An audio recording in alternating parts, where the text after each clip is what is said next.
Hello, let's do this. Hi, everyone. Thank you for being patient. I had to arrange for some things right before the podcast. Things just happen right before, and then there's nothing you can do. But now I'm here. All right, let's get this started. Welcome, everyone, on this 14th day of May 2026. It is episode 302 of my live chat. Thank you so much for watching today. I really, really appreciate it. Thumbs up if you haven't already. Hit subscribe if you haven't already. Tell your friends if you haven't already that we have a little hootenanny here every Thursday at 3 p.m. On the docket today, I mean, there's actually a lot of MMA this weekend. There is the MVP card that is going to be in California. There is, well, the UFC card has a pretty cool main event. I don't think there's really any argument about that. But that card, whoo, wow. It's bad. It's real bad. So we can talk about that. Plus, I don't know if you guys are aware about this, or aware of this, I should say. There are 2 1 events this weekend.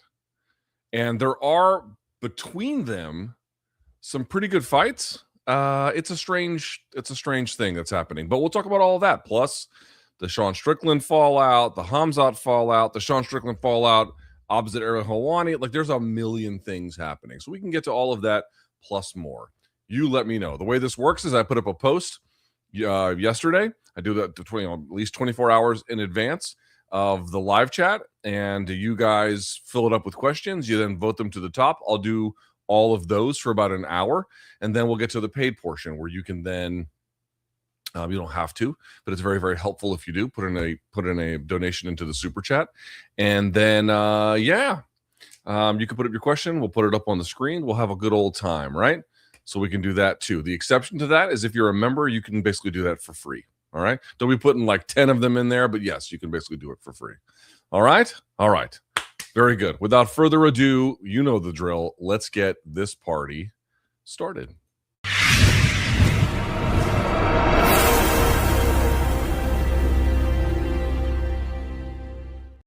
You know I'm rocking with the GOAT right there. That's that old man soda.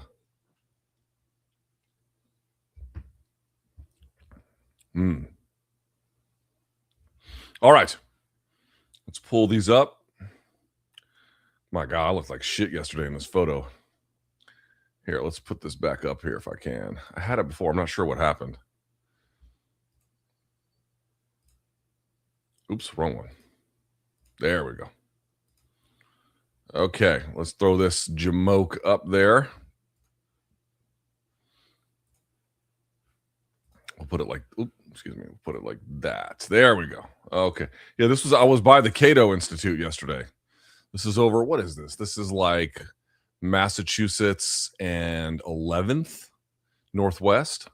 So, something like that. Maybe 10th. I'm not sure exactly which one it's on, but it's off Massachusetts Avenue there. And I was by there yesterday. I was like, oh, it's the Cato Institute. And you can kind of see my e-bike right in there. Anyway, nobody cares. All right.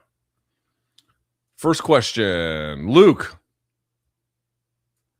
Brett Okamoto and Chuck, I'm assuming Mindenhall, both kind of touched on this, but what do you think about the idea that Khamzat doesn't really love fighting? That's interesting.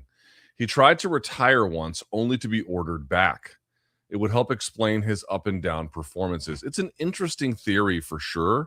And the other part too is that, like, I don't know, his fight style as well, it's become, almost something that manages a fight rather than, yes, I know he put Whitaker away, but again, Whitaker had that pre-existing injury. It's almost like something that manages a fight rather than dominates a fight or advances an attack. It's more like he's just looking for safe places, almost like he doesn't want it. I mean, the problem with these theories is not that they're not interesting or compelling. I think Brett and Chuck might be onto something for sure.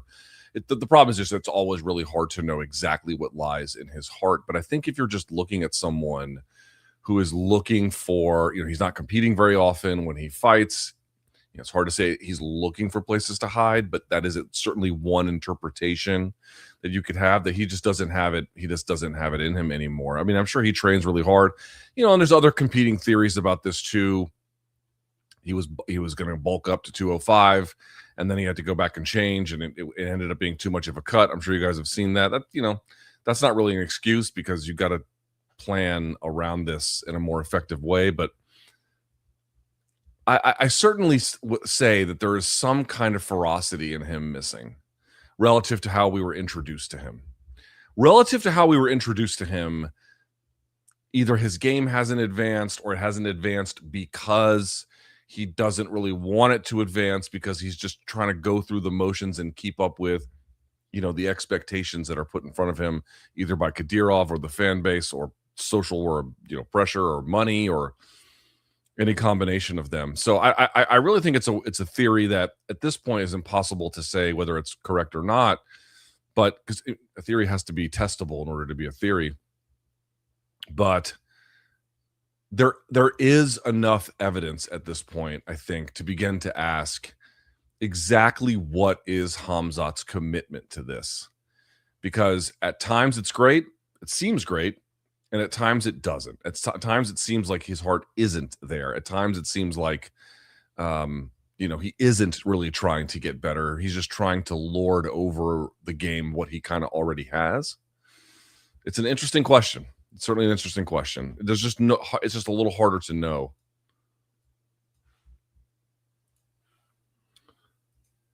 Luke, how do you think a fight between Sean Brady and Yaroslav Amosov would play out? That's a great fight, man. That is a sick-ass, awesome fight, if ever there was one. Now, listen, if it got to the ground where Brady has some kind of top position and it's a controlled position, and there's different varieties, he could be back down, he could be on all fours, he could be, you name it. Brady's going to be hard to beat in any scenario where that is achieved. But I think on the feet, he's much better than Brady. And I think his defensive wrestling is also, for the most part, pretty good. If you go back and you watch the Logan Storley fights, he gives, particularly in the first one, I can't recall the second one off memory, but I remember watching the first one being like, yo, what the fuck? That first fight was a good evidence that Yaroslav Amosov can scramble. He's got good defensive wrestling. Obviously, he could threaten submissions in his own right. That's part of what he does. I think that I would say this. Amosov has more ways to win. By the way, could win on the ground too. Amosov has more ways to win, but he's got he would be I don't think he'd be so outmatched that he couldn't go to the ground. I don't think it would be anything like Buckley, but that his best chance would be to do something that's not that. I don't necessarily want to see that one yet, only because Amosov is certainly going to get a big boost from his last performance against Alvarez, but Brady beating Buckley should put him in a different orbit. So it's not like it's an inevitability, but I think Amosov, if he keeps going, he's got the chops to do. The thing is, it's like, oh, could you be a champion in this weight class? It's like, well, so long as Islam is there, I don't think so, right? Islam is going to be tough to beat, but if and when he goes, and I think that opens up the division a little bit, Amosov is an interesting addition to the roster. You guys have seen it. I'm not telling you anything you don't know, but like so many Bellator guys have come over and just been, it's not fully true that they've all kind of sucked, even excluding Amosov. That's still not true. But they've underperformed. And Amosov hasn't. He's looked fantastic. Now, he's also fought Joe Alvarez and he fought Neil Magny. Like, the level of competition can get significantly more difficult in the road ahead. So let's see how that goes. But the point I would make is Amosov is rangier, much better on the feet, more well-rounded, will threaten subs as a way to challenge wrestling. Brady's a little bit more step-by-step with his offense, but once he gets it to the ground, on the ground purely, he's much better than Amosov. I'll say that.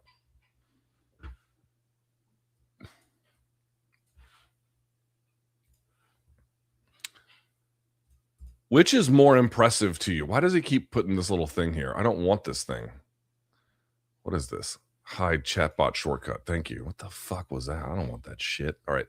Which is more impressive to you? How good Ilia's boxing is, given that he doesn't come from a striking background, or Brady's grappling ability, even though he doesn't come from a grappling or wrestling background prior to MMA training? No, Brady getting as good as he is, I mean, they're both impressive, obviously. Okay. Brady getting as good as he is extremely commendable, but not so surprising, But for an MMA fighter to have the kind of striking that he really developed, yes, he's been training for a long time, but it was after he had really developed some prowess in a different direction first. And to be as technically sound and to be as in touch and to be as balanced and clear-eyed and good about range management and setups and timing and feint and defense, and obviously to have crippling power in the way that he does, that to me is more impressive. Yeah. I mean, dude, he laid out Alexander Volkanovski with it. He laid out Max Holloway with it. He's laid out other guys, Jai Herbert with it. He laid out Charles Oliveira with it. He's probably going to lay out Justin Gaethje with it. Like, dude, he's beating guys and defending titles up weight classes with it. That's impressive. That's impressive. And that wasn't, he had already been in MMA winning. I mean, I think Ilia's got more wins via submission than any other way. Right? So this is like, you know, to go from that to then on the job after the fact, you're developing this kind of striking. Yeah, dude, that's extremely, I mean, dude, look, I mean, you know, we got Rousey coming up this weekend. Look at her striking, bro. Like, not everybody can take to this. Obviously, her judo is exceptional. Quite literally world class, right? If you got a bronze medal at the Olympics, it's world class. Elite world class at that. So there's no question about, like, is she a gifted athlete? You know, does she have some insane martial arts skills? For sure. But, like, look how hard it's been for her to, even after all this time, to get good at striking to the point where she still looks kind of a little goofy, moving around on the feet a little bit. And look at Ilia by contrast. Now, Ilia never won, you know, a sport like judo on the Olympic scale, which I'm going to tell everyone is harder to get a gold medal than it is a UFC title. I don't know who might hear that and disagree. You're wrong. It's much harder to get an Olympic gold medal, especially in judo, than it would be a UFC a belt. But I'm pointing out the ability on the job to kind of just master something after you had already kind of built a core competency of skills. That is special and rare. That's really special and rare. Like, people just think, oh, you can just train it and eventually you'll get better at it. Well, you will get better at it if you just dedicatedly work at something, but you may not get good enough for it to matter. You may not get good enough for it to be usable in a fight. You may not get good enough to ever defend yourself. And he's got both the defensive and the offensive side. I mean, that's the part about Ilia too, right? He's got dynamite power.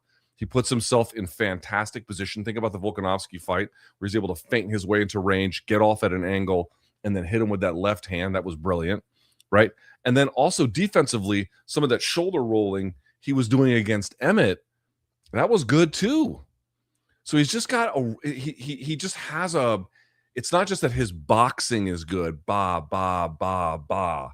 It is that his sense of how to manage range, his footwork, his balance. These are foundational skills, but they're very, very difficult to master. They take a long time, typically. And he's got them all now, you know, at least for MMA purposes anyway. That's tough, man. That's real tough to do. Special.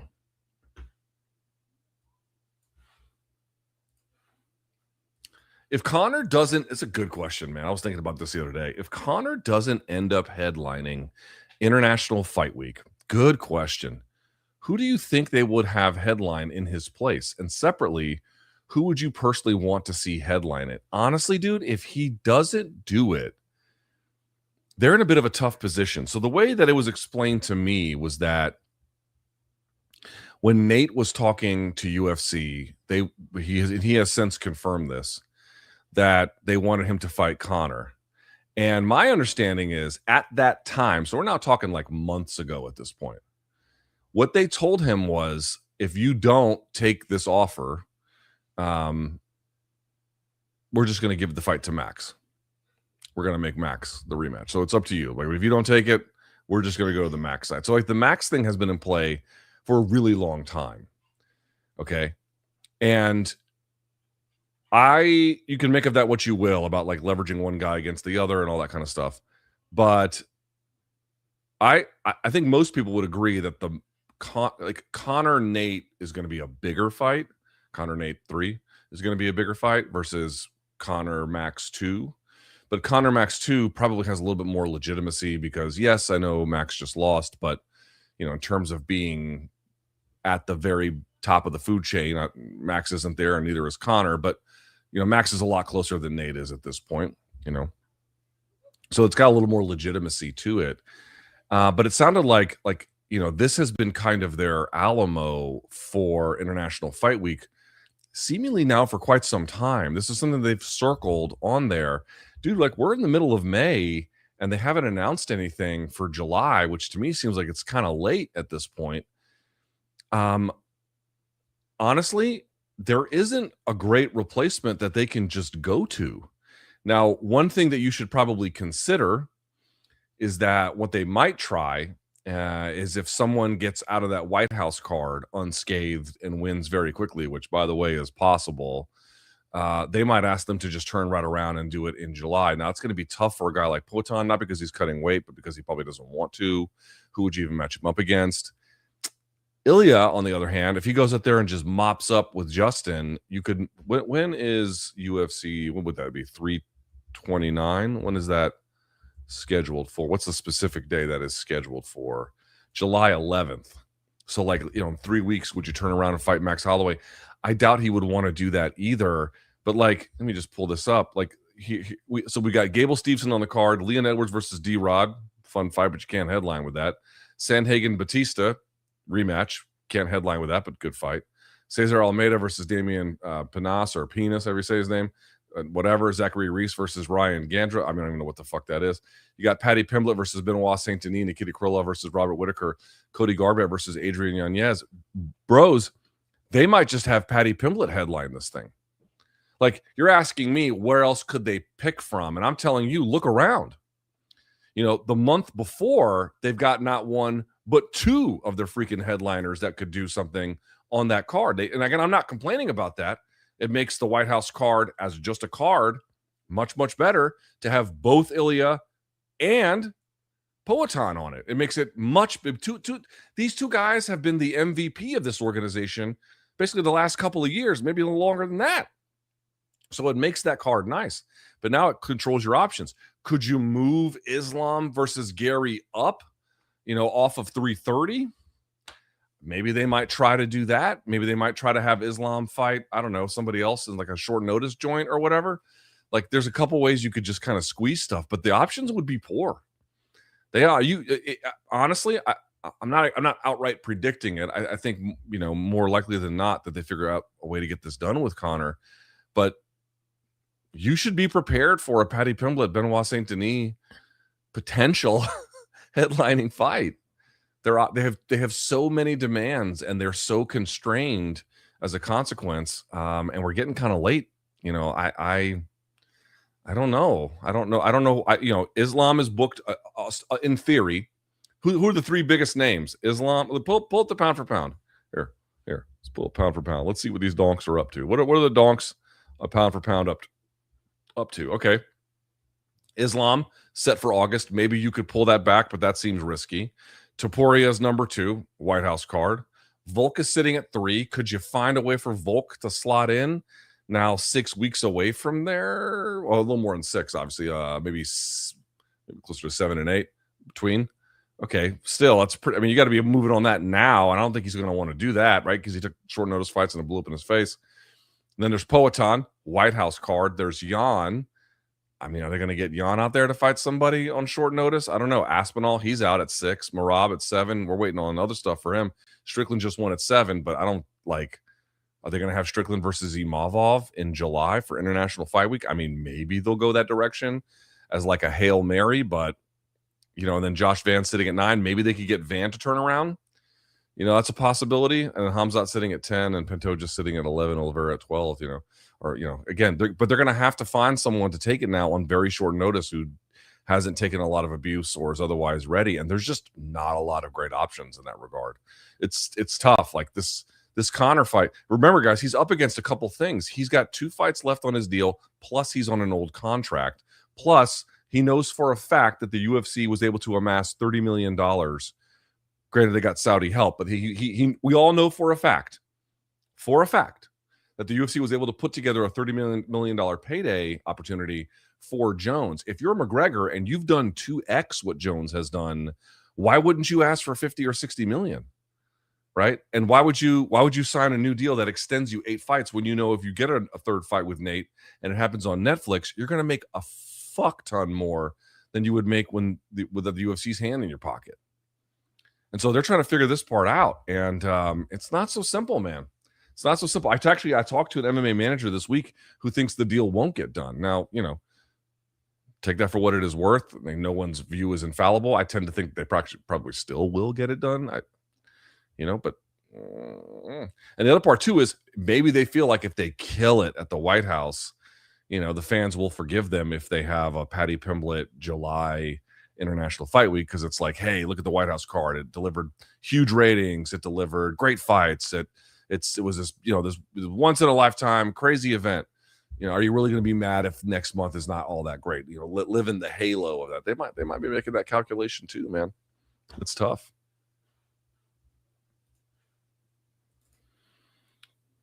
Luke, what do you make of the Ariel Strickland feud? I'm glad you asked. That one's been crazy. Did the APAC joke really set him off like that? I doubt that was really the thing. Thoughts on the whole thing? Let me put my cards on the table up front on this. I think that the utility of it is limited, but I do think it's a good thing that Strickland apologized. And he didn't just apologize after the fight was over, although he did do that. But then he did a scrum backstage, and during that time, he even sort of referenced he's got a teammate, Sadabusi, who's Muslim. He's like, I have to go back and I have to face these guys, and he's a great man, he's a great father. Like, he was just talking them all up, and you could tell that he realized it's not a good idea to do that kind of a thing. I'm going to say one more time, I think that is of limited utility, but utility just the same. I actually think it's really important that he did that. To me, it is very, very important that Strickland got out there and said publicly, either both to the scrum and then to the audience, that the way he promoted that fight was inappropriate, over the line, and bad. It's actually good that they hear that. It's kind of funny, right? Because if you tell Strickland supporters, the way he promoted that fight was real fucked up, they'll be like, oh, you don't know shit, eat shit, this is the fight game, blah, blah, blah. And then Strickland comes out and he's like, no, the way I promoted it was bad. I don't know how many of them will listen to him or me or anybody who is trying to be sensible about this, but I thought it was worthwhile. Now, let's sort of like talk about the different contours here, because they're really important. At first, when Ariel came after him, I was very confused by the argument that he was making. I wasn't quite sure how to understand it, because it was like it almost, and he has since clarified this, so this is not what he was saying. But it felt like at first, or at least it was unclear to me, maybe it was a better way to put that, he was kind of arguing that, like, hey, you can't, if you're going to say that stuff, you can't apologize. Like, again, he has since clarified this was not what he meant, but it almost sounded like he wanted him to double down on it or something like that. That, like, if you're going to do that stuff, then you can't do this. And that was I didn't understand what that was. He has since clarified to say that, like, if you're going to do that stuff, and then after the fight say, oh, I'm just, hey, sorry guys, I was just promoting a fight, that apology doesn't count, because it doesn't absolve you from what you really did, right? If you actually really feel like it's an inappropriate way to promote a fight, and again, by Sean's own admission, he believes it is an inappropriate way to promote a fight, then you shouldn't promote the fight that way. And if you do that, you can't just be like, oh, I'm sorry, and then immediately forgive him. Like, this is the other part too. I have seen people be like, oh, well, Sean apologized, let's all just move on. And I'm like, well, I'm happy to move on. I don't need to dwell on it. However, like, just because someone apologizes doesn't mean you have an obligation to forgive them. Now, you can if you want. Ultimately, the MMA fans will decide on their own to forgive him or not, or to care or to not. I suspect most will forgive him and most won't care that he did it at all. That's my feeling. I think the fan base has changed a lot in the last 10 years. I think at one point, an apology would have been almost mandatory. And now it was voluntary, which is good. But I don't know how much, the audience even really was requesting such a thing. But the reason why I said it has limited utility is for that, namely that, like, hey, I know I said these like incredibly fucked up things, right? But you know, you shouldn't do that, and I kind of feel bad about it and whatnot. Like, to me, it's like that's not enough. And again, I know he's not apologizing to me. Oh, you know, he has to fill my heart with contentment. No one cares about that, and nor am I asking anyone to. The reason why I think it has utility, and why at the end of the day, I do think it is a good thing that he apologized. It is important for me at various points, even if it happens too late, and even if it seems hypocritical.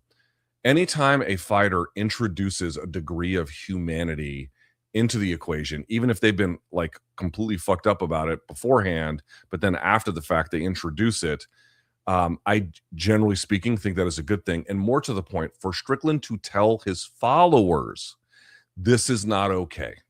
This is not an appropriate way to do this. And by the way, like, understand what he was saying by bringing up Sada Busi. He's even saying, like, there's no evidence for this shit.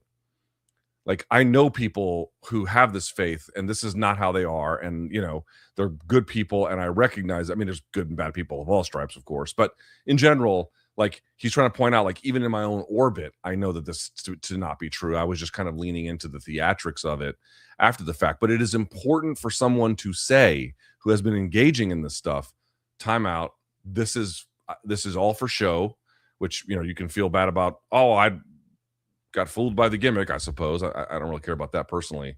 But just to hear him say to the world, this is unacceptable, and for his supporters to hear him say that, I don't know how much that's going to matter, but it's actually a good thing that he can put some limits on it, even if those limits are a little bit too little and a little bit too late. Imagine for a moment that he does everything he does pre-fight, and then the fight goes exactly the way we all saw it on Saturday night.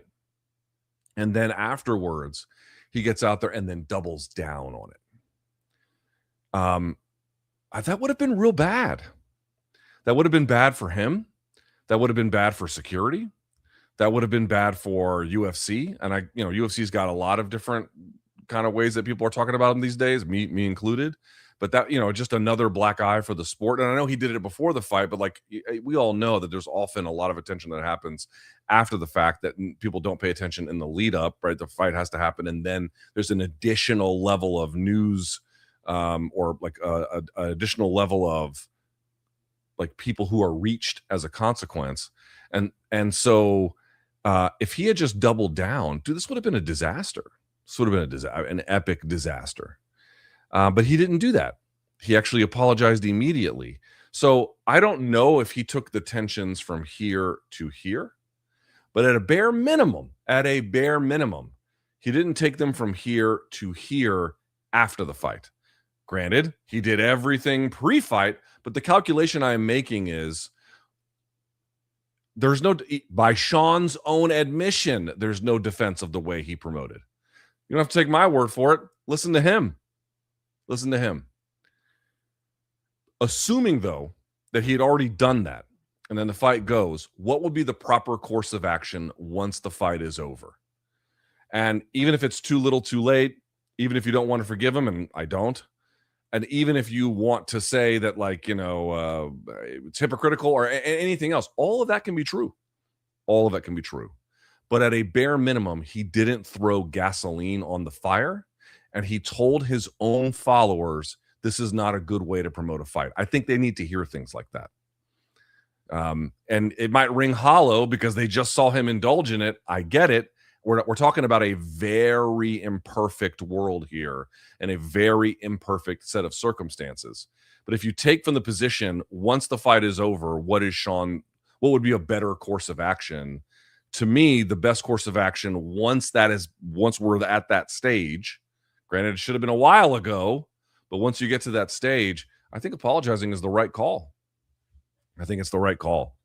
You know, once again, people cannot demand your forgiveness, but it should be noted that when someone does, like, I think some effort at acknowledging that he at least made an overture in that. I mean, it's the reality about Sean, and I don't know Sean. I've never talked to him. Obviously, I know his coach really well, and some of his teammates really well, but I don't know him. I don't know the guy, you know? And I do know that from like, I mean, I know about his life. I know he was horribly abused. And dude, dude, if you get abused in the way that he was and you grow up in the world that he did, it's going to take a lot of work to undo that. A lot. And it's going to take a lot of time if you can do it at all. I think that there is a part of him, like one thing I've just seen, I've seen it so many times, right? Like guys get into the fight game and they're full of vinegar and piss, and then they get some money, and then they get a stable home life, and then they have community, and then they have children. Not always, but sometimes they have children, and they just kind of begin to build what we would consider to be a normal life. I mean, obviously their life has been anything but that, and that tends to some degree, it tends to ground them to some degree. Now, some still end up pieces of shit. Some don't really buy into this process at all. Some go all the way through and be completely healed. There's a range of circumstances. I don't know Sean. It seems to me he might be headed towards a place of normalcy. Again, we're talking in relative terms here for a fighter, and a fighter who's got, a lot of odious views about the world. One last view on this, if I may, and then we'll move on to something else, which is like, I know that there are a lot of people who are like, oh, this is the fight game. People say really gross shit to each other. It's like, it's true that like, for example, like, was this a big fight night? It was. Was Conor versus Khabib a big fight night, which I don't think was quite as bad as this one in terms of promotion, or like the toxicity of the promotion. But yeah, it's the biggest pay-per-view in UFC history, in MMA history. And so it's not an argument that stuff just doesn't work to promote fights. It does, at least at a bare minimum, it can, particularly so in special circumstances. But in general, throughout the course of my life, the time that MMA did the best, there with some noteworthy exceptions, but I'm talking over like long periods of time. The time MMA did the best was when it didn't do stuff like that.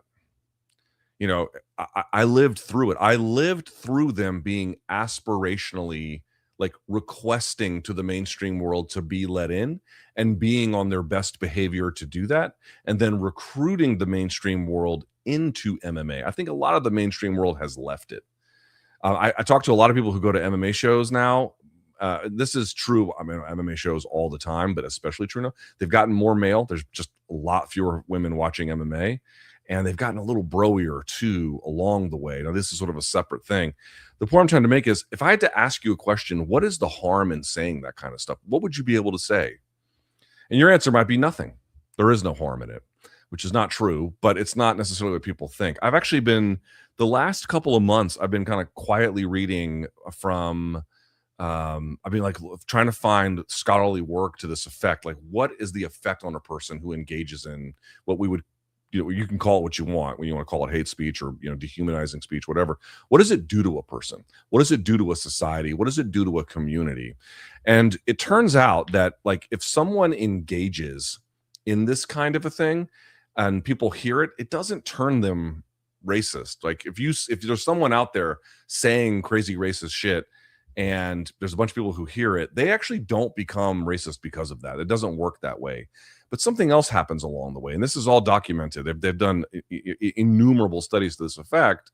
If you guys want to see them, I can share them with the stuff I've been reading. What it does is something else. Number one, it creates a permission structure within that community that it doesn't convert people, but it now carves out a space where that language has become more acceptable. And then it also acts as a bat signal to the people who already held views of that type to then be recruited into the community. And more to the point, it then puts a premium on trying to combat it. Once it has become normalized and part of it, there now becomes a much greater cost at trying to police it. And to that end, what ends up happening is it creates this kind of dehumanizing atmosphere. I mean, guys, if you actually look up anything related to genocide studies, there is no genocide truly possible without first language and broader social context in which that can be established. You have to dehumanize the other group first.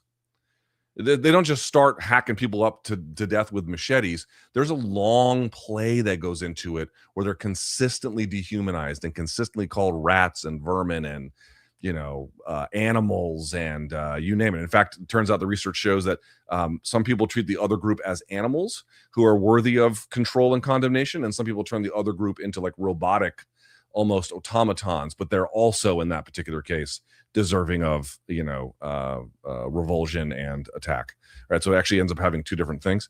But the point I'm trying to make is it is the beginning of it is the building block of a community, potentially a society, or even a country. These are the building blocks that begin the path towards societal subjugation, societal attack, societal undermining, societal collapse, not collapse per se, but within that particular community. It is the initial and arguably in certain cases the most important ingredient to make that kind of a thing possible. That's why there is this effort to corral it. It's not because, oh my God, I can't sleep through the night because you said a naughty word. It's like, dude, if you're just doing like you never hear me complain about like comedians and shit, like in terms of their stand-up. You know what I mean? I might like it, I might not, but like to me, art in the hands of a professional, I don't really give a fuck. Say what you want to say. Like, in fact, that's good for society to have that. And of course, we're not talking about like taking away everyone's speech rights, but we live in the real world with real consequences about the things that you say, and establishing a community where this kind of thing is regularly trafficked, and then a societal cost is then, or a communal cost is put on it in trying to combat it, and then it helps usher in, we know matter-of-factly from genocide scholarship and beyond, that these kinds of forces that are martial in society to otherize and then villainize and then ultimately vaporize these other groups, it starts with dehumanizing language. It starts there. It is the match that lights the fire. And I think that if I know that, and I've seen MMA reach heights without doing that, I struggle to understand the necessity of it at all. And by Sean's own admission, it's not the right thing to do. By Sean Strickland's own admission, it is not the right thing to do. I've gone too long on this answer. I'm going to move on now, but I think it's important he did it. I'm glad he did it, and I do think it matters to some degree. But I think we have to have a bigger conversation about dehumanizing language is not offensive because it hurts delicate sensibilities. It is because it is the part of the recipe of people doing fucked up, real horrible shit to one another. And I don't think we should be indulging in that to sell a fight. And to that end, turns out neither does Sean Strickland, which doesn't mean he won't do it again, but you get the idea. Thoughts on Khamzat seemingly not having a head coach. Armin was in his corner, and Habib's quote below, quote, "I always had the same game plan. I was taking the fight to the ground. I would attempt 100 takedowns if needed. You don't see that in Khamzat fights." I feel like do you guys remember when I went after Khamzat after the DDP fight and I was like, yo, stand those fights up and this is kind of bullshit and you shouldn't be fighting this way. Boy, the amount of friction I got that time. Now it turns out the worm has turned. Interesting. Interesting that the worm has turned on this. Yes, without having a head coach, he has a real problem. There's just, again, I'm not saying he doesn't train hard, but he trains, it seems like, disorganized. You need somebody in your corner, quite literally or metaphorically. And by the way, I've seen managers do this too, that can kind of control the inputs that come into your life, control not all the outcomes, but some of the outcomes that you're able to share with the world, but just kind of manages the process more effectively. And just trying to wing that on your own is a terrible way to do things. Khamzat's got a lot of ability, obviously, but there is just a degree of managing his own affairs, managing risk, managing his training, managing his camps. that just seems to go like, hey, we'll just kind of figure this out, or, I know how to do this and blah, blah, blah. I don't think it's a problem to have other fighters who are currently competing in your corner. But what I would say is, dude, look at the best fighters, or I should say the best boxers. Like, do they have other high-level boxers in their corner, or do they have old trainers who are stubborn, stuck in their ways, but know a lot of shit about how this works and are able to kind of, dictate the process? At the end of the day, Canelo is king of his own affairs, but Canelo's got a manager. Canelo has an agent. Canelo has a coach. All of them have input into how things go. And, again, he's his own boss at the end of the day, but he also has enough sense to kind of delegate and let people have authority over not him so much as some of his needs, his affairs, his life to certain aspects of his life. And I think the result, he's on the downswing now, but in general, it has served him quite well. It serves most fighters quite well. Dude, a lot of these guys, a lot of fighters don't have respect for how many T's have to get crossed and how many I's have to get dotted, not merely in the training room, but in the practice of their professional career. They just don't seem to have the same kind of respect for having these things on lock as a way to produce the best outcomes. They seem to like this. I go back to it too. Like, this was a little more superstitious because I don't want to see what my opponent does. But like, going back to the tape study thing, like, dude, what other fucking what sports team in the United States, probably worldwide, but certainly in the United States, that has of means, in the NBA, the NFL, and the Major League Baseball, and the NHL. Dude, I had a buddy who was a scout for the Capitals years and years ago. They had a whole fucking team. They had a whole team of guys who watched tape and looked at stats and blah, blah, blah, the whole thing. And they don't do that. Like only the very, some do it, but typically only the very best ones do it, or a lot of the very best ones do it. But it's not like, oh, I don't need to do all that. I'm just going to go in there and wing it. It's like, dude, you don't have respect for this. You have to have respect for how many people it requires to make a championship fighter possible. And the guy himself or the lady herself, they need to be talented and hardworking, and maybe in certain cases even extraordinary. But like, dude, Sean Strickland, is he a champion without Eric Nixick and all the guys in his gym and the people who are able to tell him what to do and kind of give him some direction and focus? Probably not. St. Pierre, is he a champion if he's on his own without Faraz Zahabi? I don't know. He's certainly not going to be the GSP that we understand him to be.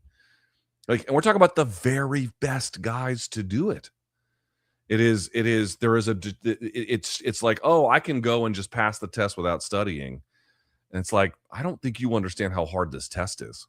It's hard. And a lot of guys have to learn the hard way before they recognize, wow, there are so many levers you have to pull to have not merely success, but sustained success at the top. And it costs them sometimes too little, or a lot, but too late. Luke, to say JDM doesn't have a poker face would be a massive understatement. We've now seen multiple fights where he's grimacing and visibly in pain. Yeah, I've talked about that. Do you think this reveals something deeper about his fighting character? Possibly, yes. I will say at 29, it's a little late, but he's still got a little of an opportunity to kind of dial some of that back. But yeah, I mean, you can't look at him. Look at his face. His nose is all this way. You can't look at him and be like, oh, he's not tough. I mean, he's obviously, relative to you or me, probably tough as shit. But we're not judging him relative to you or me. We're judging him relative to his peers. And to me, it's actually it's not, oh, the guy yelled in pain. Well, I've heard fighters yell and grimace in pain, So it's not like, oh, I've never seen that before, even by good fighters. I've heard them do it. The problem with revealing that kind of a thing is actually a little bit deeper, which is, in certain cases, somebody will get an arm extended and they weren't expecting it, and they'll yell out in pain or something. But it's a little bit like it kind of happens quick and they were surprised and they didn't have a chance to kind of steel themselves. That's a little different to me than what has happened to JDM, where it's almost like after things go bad, but not in the middle of something where it's like, yes, you know, when he's getting leg kicked and he was on the ground, you heard him doing it. But like in general, it has to be kind of like accumulative. The point I'm trying to make is part of the reason why you want to not show punishment. I had a fighter explain this to me once. Like, part of the reason why you want to not show punishment is obviously you don't want to give away that you're hurt. I mean, that's part of it. But the other part is that once you allow your face and your spirit to start showing pain, you give your spirit permission to quit. Right? It's almost like it starts at the face and then works internally, you know, or it starts here and then by the time you're out there, like you know, you have your body may have all is like begging you to quit. And so part of the reason to like not give into that, which by the way, I don't think I could do, but again, who cares what I can do? We're talking about what their peers can do. Part of that is to steel your mind so that, yeah, you're suffering and yeah, it's real bad. I'm going to stay laser focused on this fucking guy. And when you see guys like Nogueira do that, you really get a different, like, dude, Nogueira took fucking hellacious punishment against Crow Cop, against Bob Sapp, and then scored submissions late in those fights, or at least, you know, later on after taking a bunch of punishment in the end. And you could see the joy on his face, particularly after the Crow Cop one and the Bob Sapp one too. He goes fucking ape shit when he wins because he was so happy because he was just getting abused in both of those fights, particularly the Bob Sapp one. But he's able to control his mind to stay on task, and it lifts him to victory late. So it's not like he wasn't feeling pain. It wasn't like he wasn't suffering. My man was suffering bad. He had his neck fucked up. I think he had some ribs. I mean, it was a whole thing. His list of injuries from that fight was like a car crash. But he just stayed locked in. And so that to me is the issue, is that you have what's called bearing, which is the ability to still focus and compete even under pain and duress or losing circumstances. You still, like a dog on a bone, find a way to go after it. And you still might lose. And after the fight's over, when the adrenaline wears off, you're going to be in a world of hurt. But to me, it's like you lessen your chance to win if you allow yourself to succumb to these forces so easily. And again, not easily for me, easily by elite, because Jack was a champion, elite professional standards. You have to be more locked. You have to have the kind of mental bearing that allows you to work through circumstances, even when they're going really, really bad for you. Because I have seen guys who can do it, and there's just a difference with them. So I realize not everybody can be Nogueira, and I'm sure you do as well. I really kind of hate the conversation because it's like, oh, he's not tough enough. And it's like, well, who the fuck are you? I'm nobody. I'm nobody.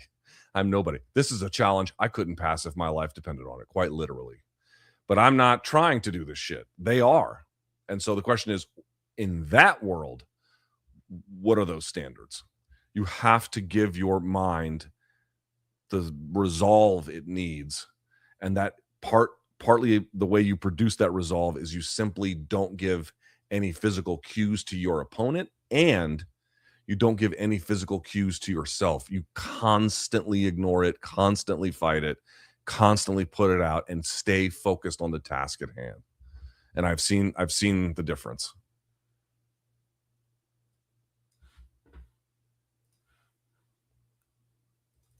Luke, assuming Makachev gets 3 more title wins, so let's say Gary, Morales, I'll just say Prochas, whatever, and then retires, would you say that is enough for him to be the greatest of all time? Oh, man, if not, what would he need to do?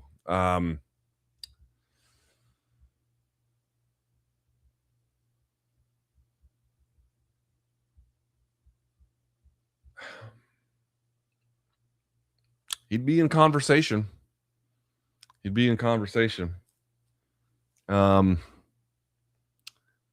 This is one of those answers where I'd have to more closely examine exactly what we're saying.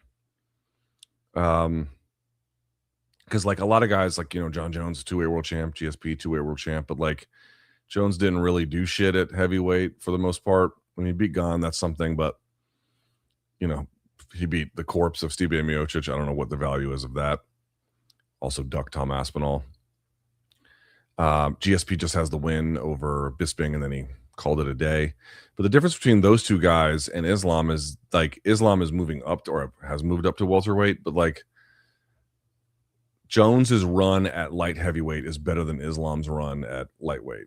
St. Pierre's run at welterweight is better than Islam's run at lightweight. I mean, like the anchor category from which they came, right? So it's a little hard to say because they didn't do much with the second weight class, but they did a shitload with the first one. Whereas Islam did something with the first class, and that would be a pretty decent amount in the second one. But is that really enough to surpass them? It might be. I mean, again, he would be in the conversation at a bare minimum, right? That's a little bit of a tougher one. Like, what kind of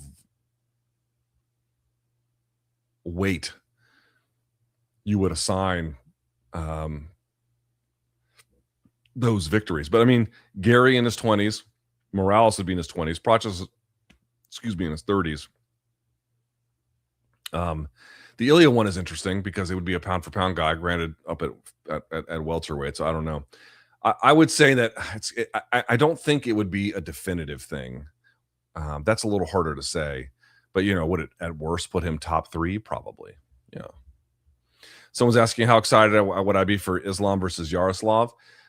Yaroslav's got, I mean, don't get me wrong, guys. I'm excited about I've been singing his fucking praises forever, but we got to get.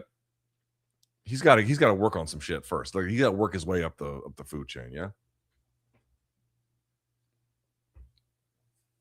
Also, like a Russian versus Ukrainian might be a little weird. I mean, that's not a reason not to do it, but I get this question a lot. I'm not sure what to say. Please, can you give us more details on what you have heard regarding Islam and Topuria? Topuria on Ariel's show stated that the UFC told him Islam was injured, but you've stated before that the holdup was not on Islam's side. That's my understanding. So is it UFC or Topuria? Money wasn't good enough for Topuria or something? No, I don't think. I think Topuria is relaying what maybe UFC told him. But that's my understanding, is that is not the thing that Islam's willingness to fight him and fight him on that card, I don't think can be questioned. Whether there are larger circumstances at play that prevent that, I think is a little bit different. But yeah.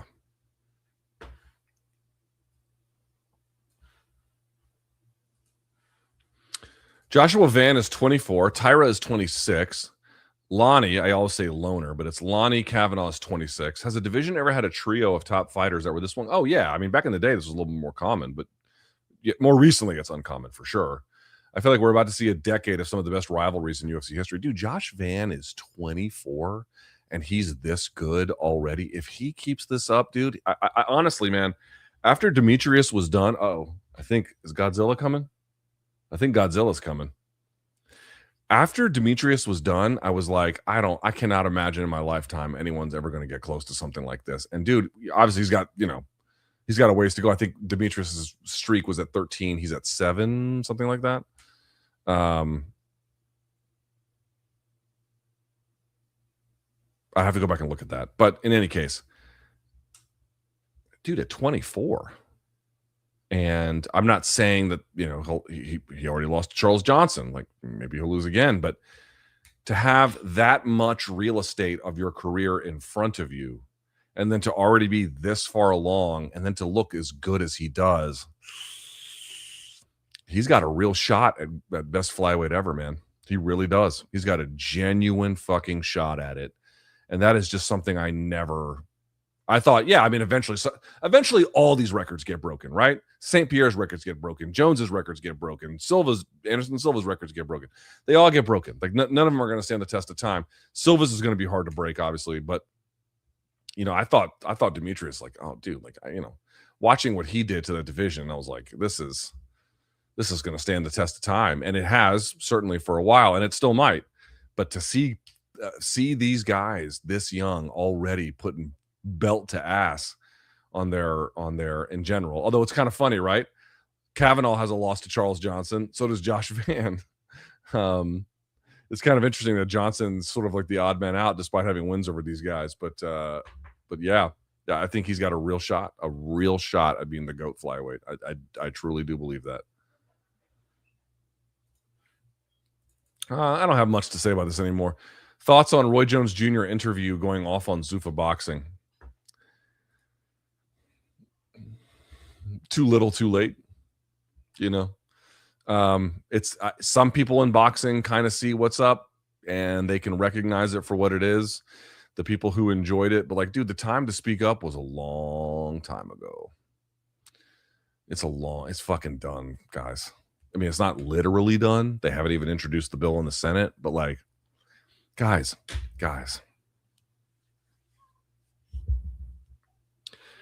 the first labor bill that Congress took up this year, anywhere, in either House or Senate, in any sector of the American economy, housing, healthcare, retail, you name it. The first one they took up was TKO's Ali Act, an act designed to strip labor protections from boxers. That's the first one they did, and they did it quickly, very quickly. They had hearings in December, I believe, right? December or January. Very, very, very, very quickly.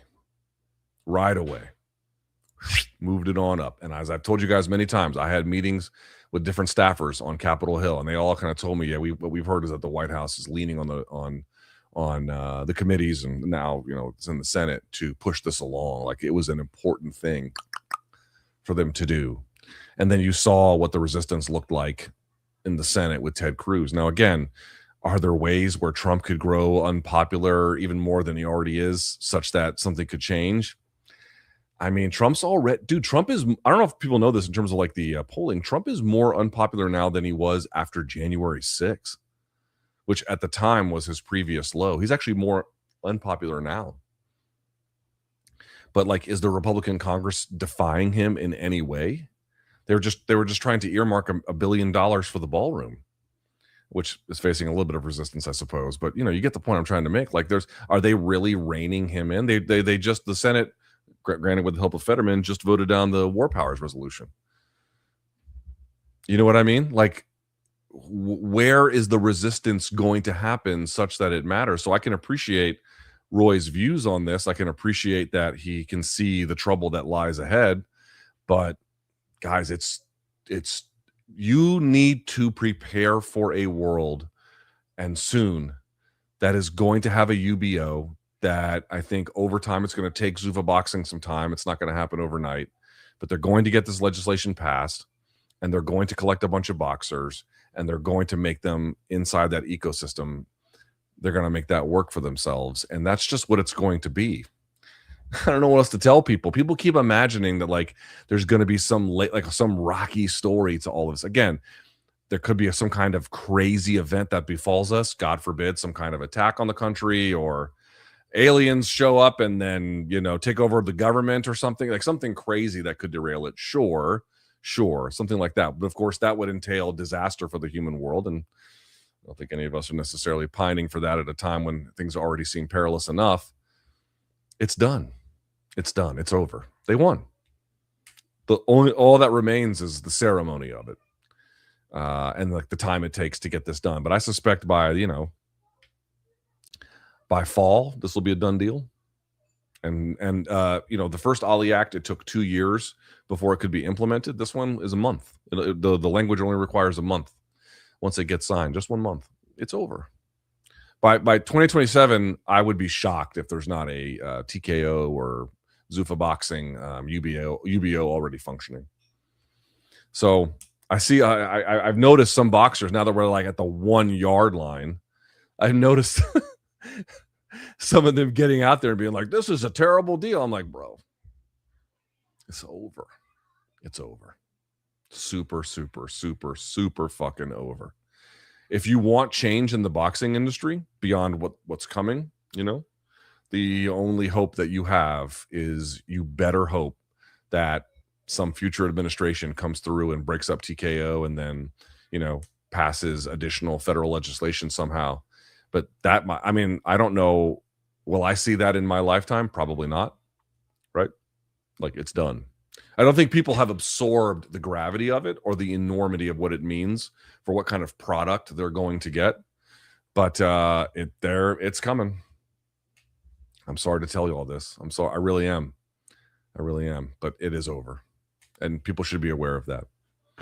Okay, I want to say something because it's actually really important.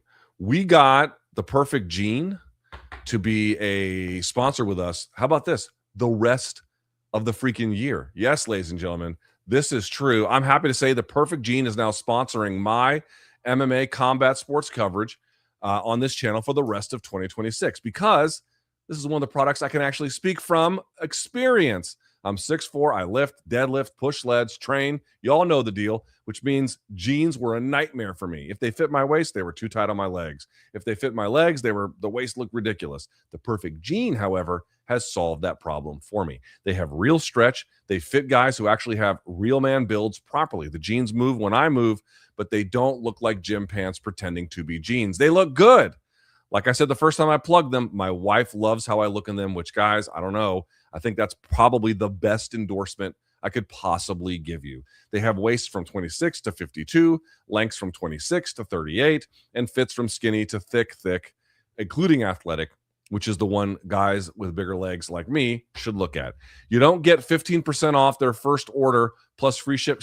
You donks will get 15% off their first order plus free shipping at theperfectgene.nyc or Google The Perfect Gene. Then use the code, as you can see on the screen here, LukeLive15, LukeLive15 for 15% off. Again, our listeners get 15% off their first order plus free shipping at theperfectgene.nyc or Google The Perfect Gene and use code LukeLive15 for 15% off. Big thanks. Big thanks to our friends at The Perfect Gene for taking good care of us. They'll take good care of you. Yes, Godzilla is here.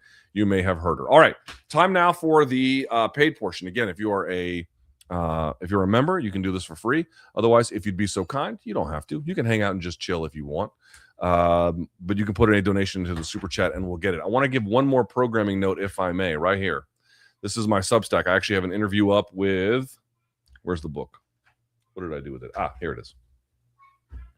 I have an interview up with the author of this book. This is Megan Greenwell, Bad Company, Private Equity and the Death of the American Dream. You can see the Toys R Us that's here. It's a book about how private equity works. I reread it on our book club, and I interviewed her. We're going to have a team discussion about it next week. That'll be a lot of fun. But more to the point, I do a thing called Fight Day where we watch tape together.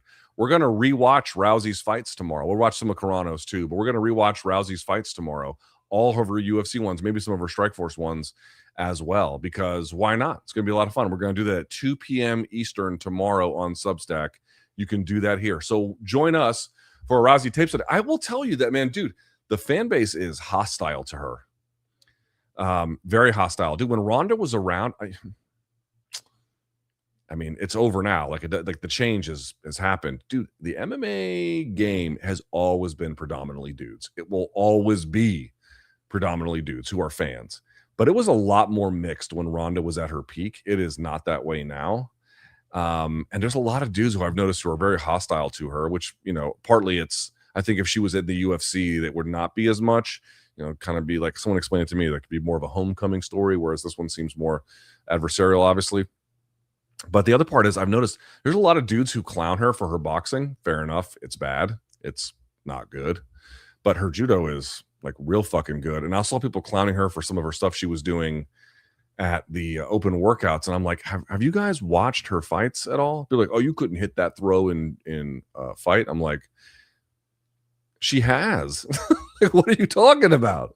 She has, like you could clown her because you don't like her interviews or her attitude or her boxing. Yeah, that's all fair fucking game. But her judo?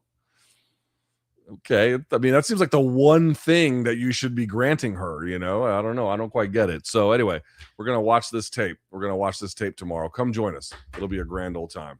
Fun time for the fam. All right. Let's get to these questions, shall we?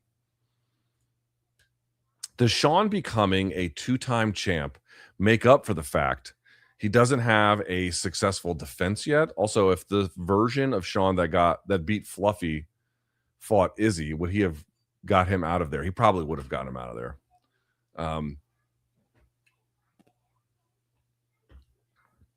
Yeah, he might have. Does it make up for the title defense? Well, let's see. Let's see if he gets a title defense after this. If he doesn't end up getting a title defense, obviously, if he loses his next fight, it's really hard to imagine getting a third title. One never knows, but that seems really difficult. Excuse me. Does it make up for it? No. But it's not a question of like, is it the same value? The question is, does it mean the same thing? It doesn't mean the same thing, but it doesn't need to. Just getting it back at all, and again, going from one of the best strikers to one of the best wrestlers, and then upsetting both of them is so remarkable in its own that, like, yes, a title defense would certainly really solidify him.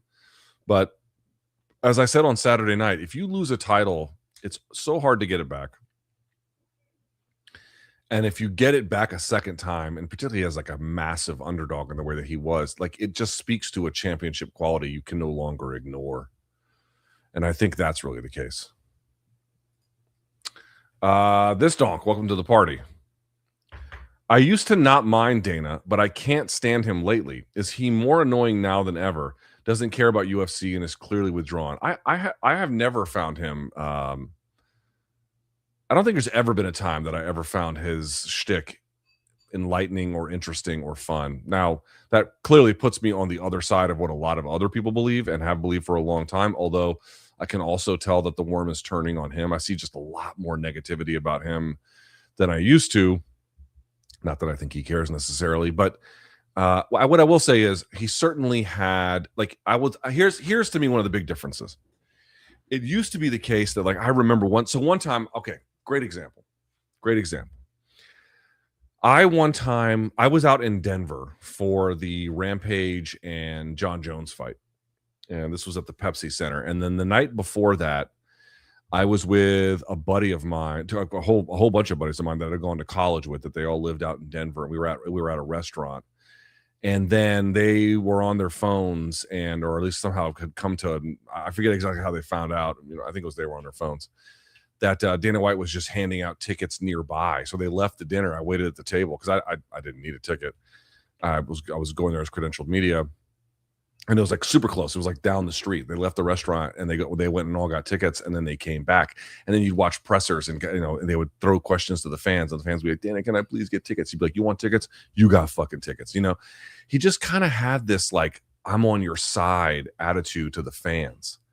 He had a lot to prove. He had a lot to prove about MMA being possibly, a mainstream sport. He wanted to show boxing was dysfunctional and fucked up, and that they were the opposite of that. But then also he was the voice of the fan. In other words, there was like a lot more symmetry between what Dana wanted and what UFC did, and then what the fans wanted and what they expected. Not perfect symmetry, but a lot more. And now it feels like that connection has broken.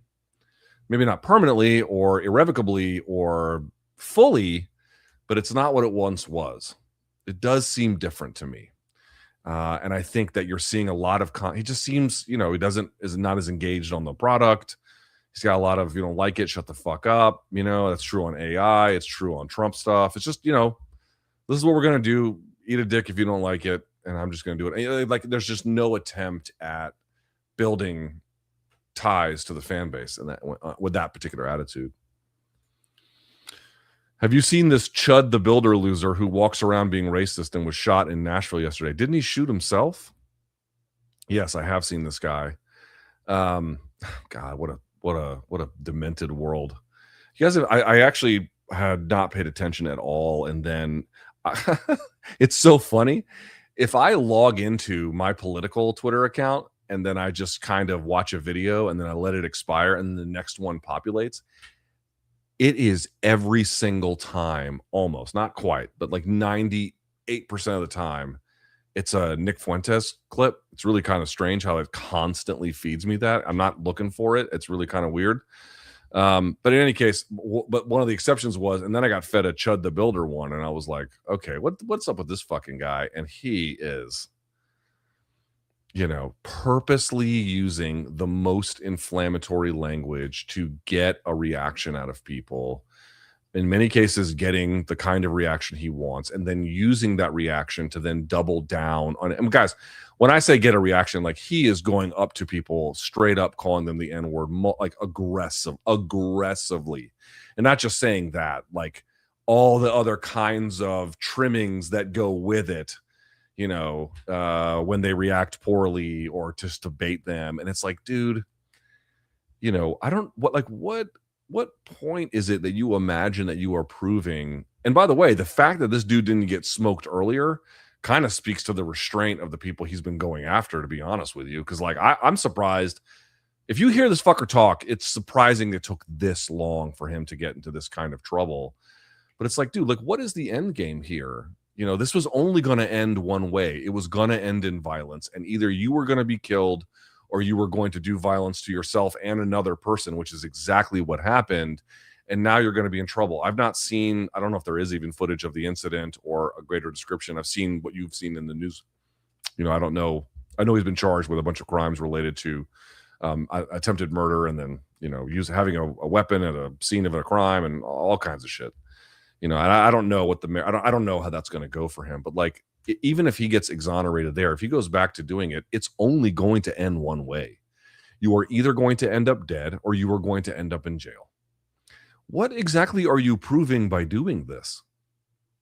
And like the media, to me, he is something of like, yes, obviously he is the kind of extreme outlier, even among extreme outliers, but he still speaks to the incentive structure of the way media works.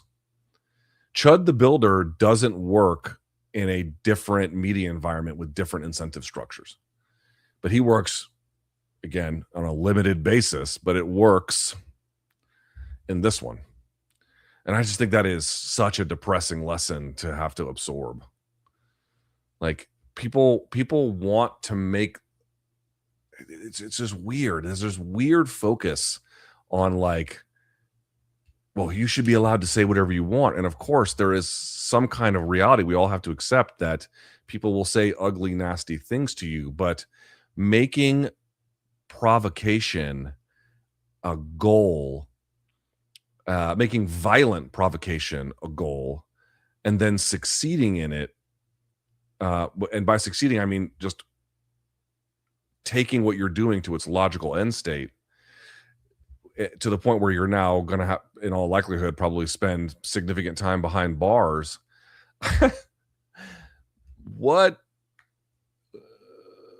I don't like, you really showed us, I guess. I don't, you showed those black people, buddy. You know what I mean? Like, I don't get it at all. I really don't.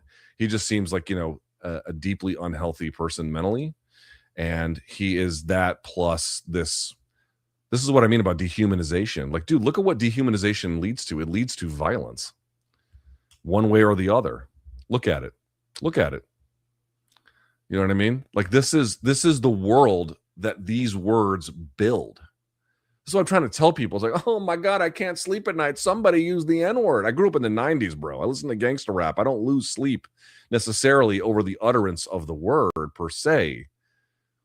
But being a little bit older and now looking at preconditions that get put in place and what it does to various communities and who it repels and who it attracts and what social costs it puts on there or what it doesn't, and then seeing where all of this leads with the expanse of time, the reason to police, the reason to exercise discretion over what you might say is not merely avoid, yes. So it's not to avoid legal consequence per se, right? Because there is some protections over those kinds of things. It's just to ask a very simple question. What world would you like to build? Chud the Builder. What world would you like to build? And if you would like to build a world that is based on good ideas, that is based on evidentiary bases for things, or bases, for things. If you would like to live in a world that is, at a bare minimum, harmonious and balanced, like, you have to pay attention to the ingredients that make that possible. And doing what he does, it only leads one way. You are going to end up dead, or you are going to end up in jail. Or you might go to jail and then end up dead, you know. But I guess he's probably going to join some, if he ends up going to prison, he'll join some prison gang, you know. It's fucking, what a waste. What a pathetic waste of a life. Is your dad spry enough for LTGP Plus live chat? I don't even know what the fuck that means, bro, but thank you for the $2. MK all day. Thank you, Saul. Appreciate you, bro. It's scary what's happening in Britain and many in Europe implementing digital ID. The U.S. right around the corner with aggressive mass surveillance. Did you see the Dems yesterday? I actually have a video coming out about this.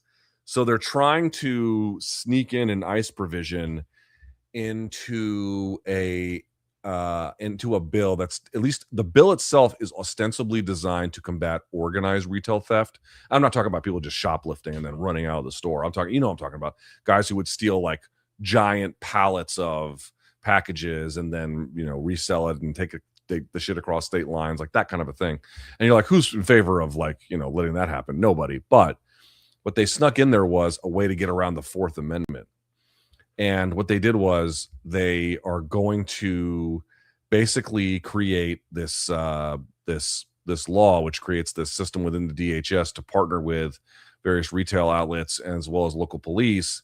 And the ICE itself isn't necessarily collecting some of this data, but the retail outlet will collect the data, including up to, for example, citizenship data about people they believe are just suspected of retail theft. So you may not have even committed a crime, just being suspected. They can get all this data about you. Then they share it with ICE. And there are no guardrails on this system at all. Now, you guys know as well as I do, are they going to catch bad people doing this? Probably, right? Probably. That's not the question. That's not the mark of the justice system. The mark of the justice system is to what extent you are hemming up people who didn't do anything. And there are no rules about who, once this information is handed over to the government, who all can see it. ICE can see it. IRS might be able to see it. Who knows? And there are no guardrails around this. And both the Republicans and the Democrats voted for this. Like, who is in favor of curtailing the emerging surveillance state in order to preserve civil liberties? Because I'll vote for that person, but I don't know who that is. Luke, what is your MMA journalist pound for pound rankings per each weight class? For example, you would be heavyweight, Danny Segura would be bantamweight, John Morgan would. Okay, we're doing these kinds of jokes. That's a funny one. Luke, have you had a chance to listen to Jonathan Martin talk with Ariel? I listened to part of it, not the whole thing. The guy almost gives me confidence PFL could turn things around. He seems so much better.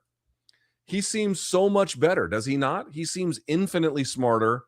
He seems to understand the fans. He seems to understand the sport. He seems to understand promotion. Dude, he talked greasy about ESPN. He was like, yeah, they don't do anything for us. I'm telling you, ESPN, they're not going to be on ESPN after this year. Nobody talks about their broadcast partner like that unless they've gone to ESPN and been like, what's the deal? And ESPN told them, this is it for you. Like, no one would talk that way.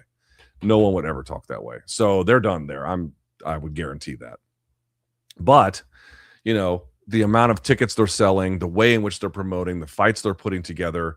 Yeah, this guy is clearly more competent than the people they had before by a million miles. I have a lot more positive things to say about Jonathan Martin. And the reason they brought him in there quite wisely is because this guy had a long time at, I think, like Turner before, but everyone I've talked to in the industry says the same thing.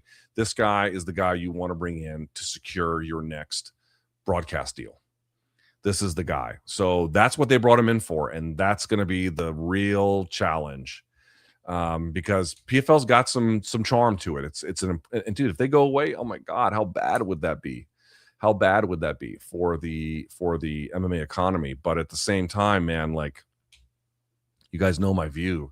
As long as the UFC remains a monopoly, it's only a matter of time before all the competition goes.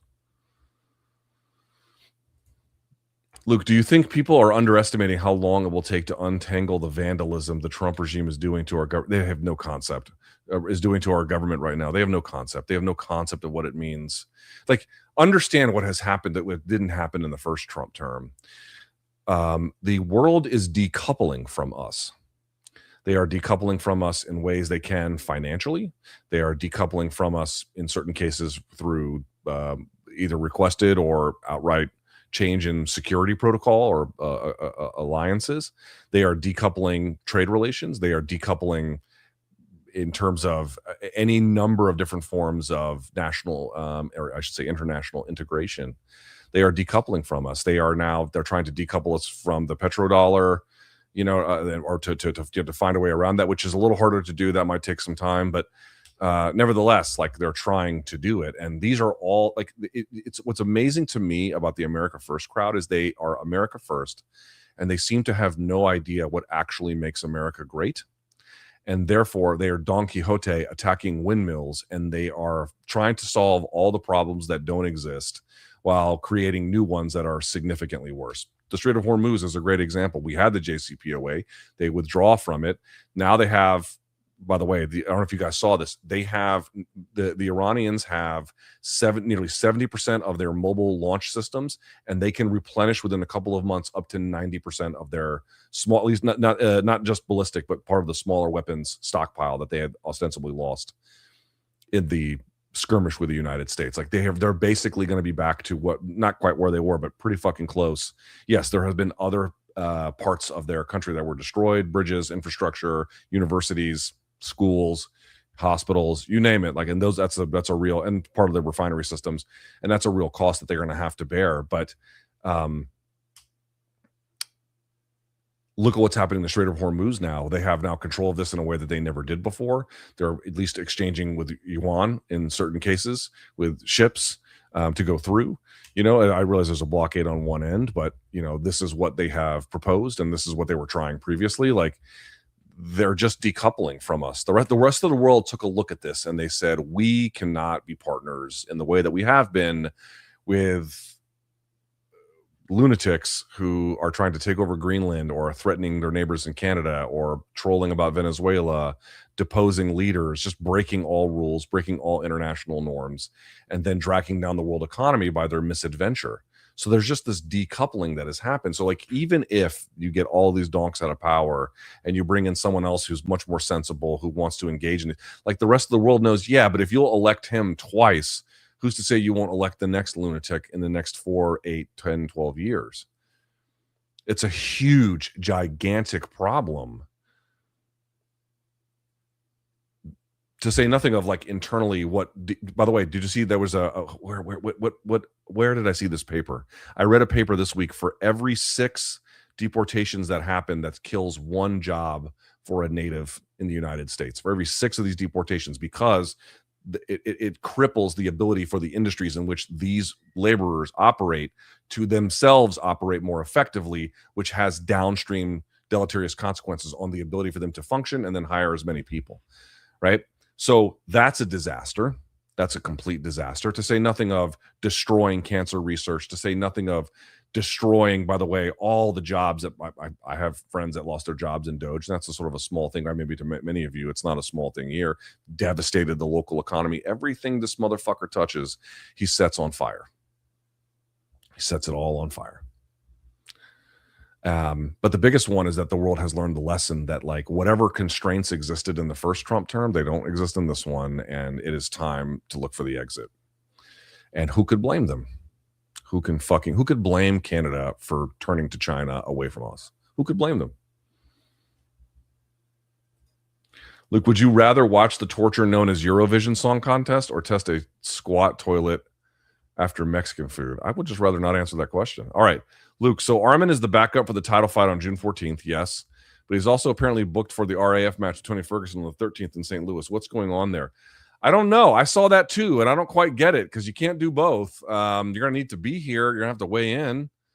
So how can you weigh in? And I mean, I suspect the RAF thing is going to have to give. A couple of years ago, Dana said Khamzat is the best fighter he's ever seen. This, along with Walsh and Ben. Is he officially the worst person in the world at identifying elite talent? Dana's skills as a talent identifier are poor. They've always been poor, but they're poor. Yes. I hope everyone can see that now. How the fuck do you double down on Callum Walsh? It's quite obviously he's not the guy. Oh, we're going to pay big money to get Ben. All right, there's a symbolic value, but after that, what? Look, if you were to go on JRE, which I wouldn't, how combative or challenging would you be towards him in regards to his role in ushering this hellscape? Very. Much love from Adonka and Cali. Yeah, I'm not trying to like get into a shouting match with him. Again, this will never happen. But I would not be interested in getting into a shouting match with him, but just staying on the calculations he made and the evidentiary basis by which he made them, I think would be plenty sufficient to get the job done. LT, I know the idea of a movie club has been floated for the Substack community. Hypothetically, what would be your first few movies you would want to watch and rewatch for a movie club? Thanks. Well, I'm taking the wife to see Terminator 2 when it comes back out in theaters. That's not for a movie club, but that's kind of a fun thing. I finally saw Project Hail Mary. What a delightful movie, bro. If you guys haven't seen it, it's great. It's great. It's a great movie. I should have seen that one in IMAX. A lot of times people are like, you got to see it in IMAX. And then I watch it in home and I'm like, I don't think I needed to see that in IMAX. But this one, I can tell there's some scenes in there where you're like, wow, that must have been incredible in IMAX. So I do regret that. But I finally saw it. What would I don't know. I mean, I'm trying to get the book club. We're going to do next week. We're going to do for the book club. We're going to pick a new book. And we're going to do the group discussion of the last one. But I still haven't quite figured out how to do a book club yet. It's the first one I've done. So I don't want to just add a Fight Club. Fight Club. I don't want to have Fight Club. I'd be the first one, to be honest with you. Do you know I've never seen that beginning to end? I've seen the whole movie, but never like beginning to end. I've seen like the first 15 and then the middle hour and then the last, but never like beginning to end. So like that could be one. But the point I'm trying to make is a movie club. I need to figure out how to do this book club one first, and then we can expand. But I just want to see things that bring me joy. Do you think Netflix might be overpaying for this MMA event? Oh yeah, does not seem to have the buzz I thought it would. Oh yeah, dude, I have seen multiple Rousey interviews on multiple different channels get like traffic that I thought she would never pull. I mean it in the opposite way. Guys, you got to understand something. If you weren't around for Rousey's, like when she was like the biggest she ever was, she was a fucking juggernaut, bro.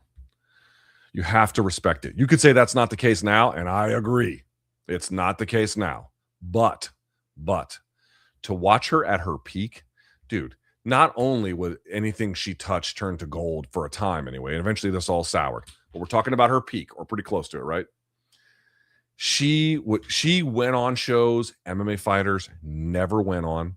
She got features in magazines MMA fighters did not get. She reached audiences MMA fighters just simply hadn't. She got MMA celebrated in a way nobody else I'd ever seen to that point ever do. And everything she did would have massive, massive reach. And this week I've been seeing like, on YouTube, like, oh, here's an interview here, here's an interview there. And like, no one really cares. Maybe that's an exaggeration, but it's surprising the drop off. It is, truly it is. And I mean, you sort of get it, right? She's been off for 10 years. The opponent's been off for almost fucking 20. You sort of get it, but just to see it, man, because it's so weird, man. The online fan base, granted, she soured the fan base when she left that was there. And, I didn't do anything to like really repair that. And you could take whatever side in that you want, but I would have thought there'd be her star power was extraordinary at her peak in MMA. Again, at her peak, I had never seen anything like that. And how it changed the fan base, how all these women were watching UFC, and there was young girls at UFC events, like they were watching a Korean, boy band or something. You couldn't. He was like you would never see shit like that, and that's just not the way it is now. Yeah, and so like you're asking about the pay. I mean, I don't know what they're paying out, but it's probably pretty substantial. I guess we'll see. So I looked this up. The Serrano Taylor fight on Netflix, not the one that was under the Jake Paul card, but like as a headliner, did $6 million global. Now, Rousey's not at her peak popularity anymore, but her name value here is going to be way higher than both of them. So do they clear that? I guess we'll see. Uncle Chael has said that both fighters know who's winning the fight before they step foot in the cage. Do you believe this to be accurate? Definitely not. I mean, maybe on some kind of level, they kind of know. Maybe he's saying like subconsciously, you know. I haven't seen him say that, so I don't know exactly how he's referring to it. But I don't know. I've seen a lot of guys lose and act real surprised, you know. Mr. Thomas, what fight on the MVP main card do you think will deliver the most? And which fight will deliver the least? Main event has a good chance of delivering the least because it might be so quick. If you look at Ronda's fights, dude, they don't last real long, man. She closes ranks, she throws them, she arm bars them, and that's usually it. It's pretty quick. And I suspect, you know, Rousey could get her lights punched out, we all know, but in general, she should win this, I think. Hard to say, really. But you're asking which one could deliver the least. If that one is like 30 seconds or less, or even less, that would hurt. Or maybe, I don't know. It depends what the fan base wants, but there might be a sense of that. The Francis Ngannou one, if he gets a big knockout, I think people would like it. I think the Nate Diaz and Mike Perry one is the one that I think will deliver a lot because they're going to slug it out, right? They're not going to take each other down in all likelihood. So that's a fun one. I also think that Saladin Parnasse Kenny Cross fight is, I mean, just perfect. Just a great fucking fight. I love that fight. But I wonder, like, I've seen Rousey fights get over so fast. People are like, that's it? There could be a little bit of that. Is Morales versus Prochest the best fight at welterweight?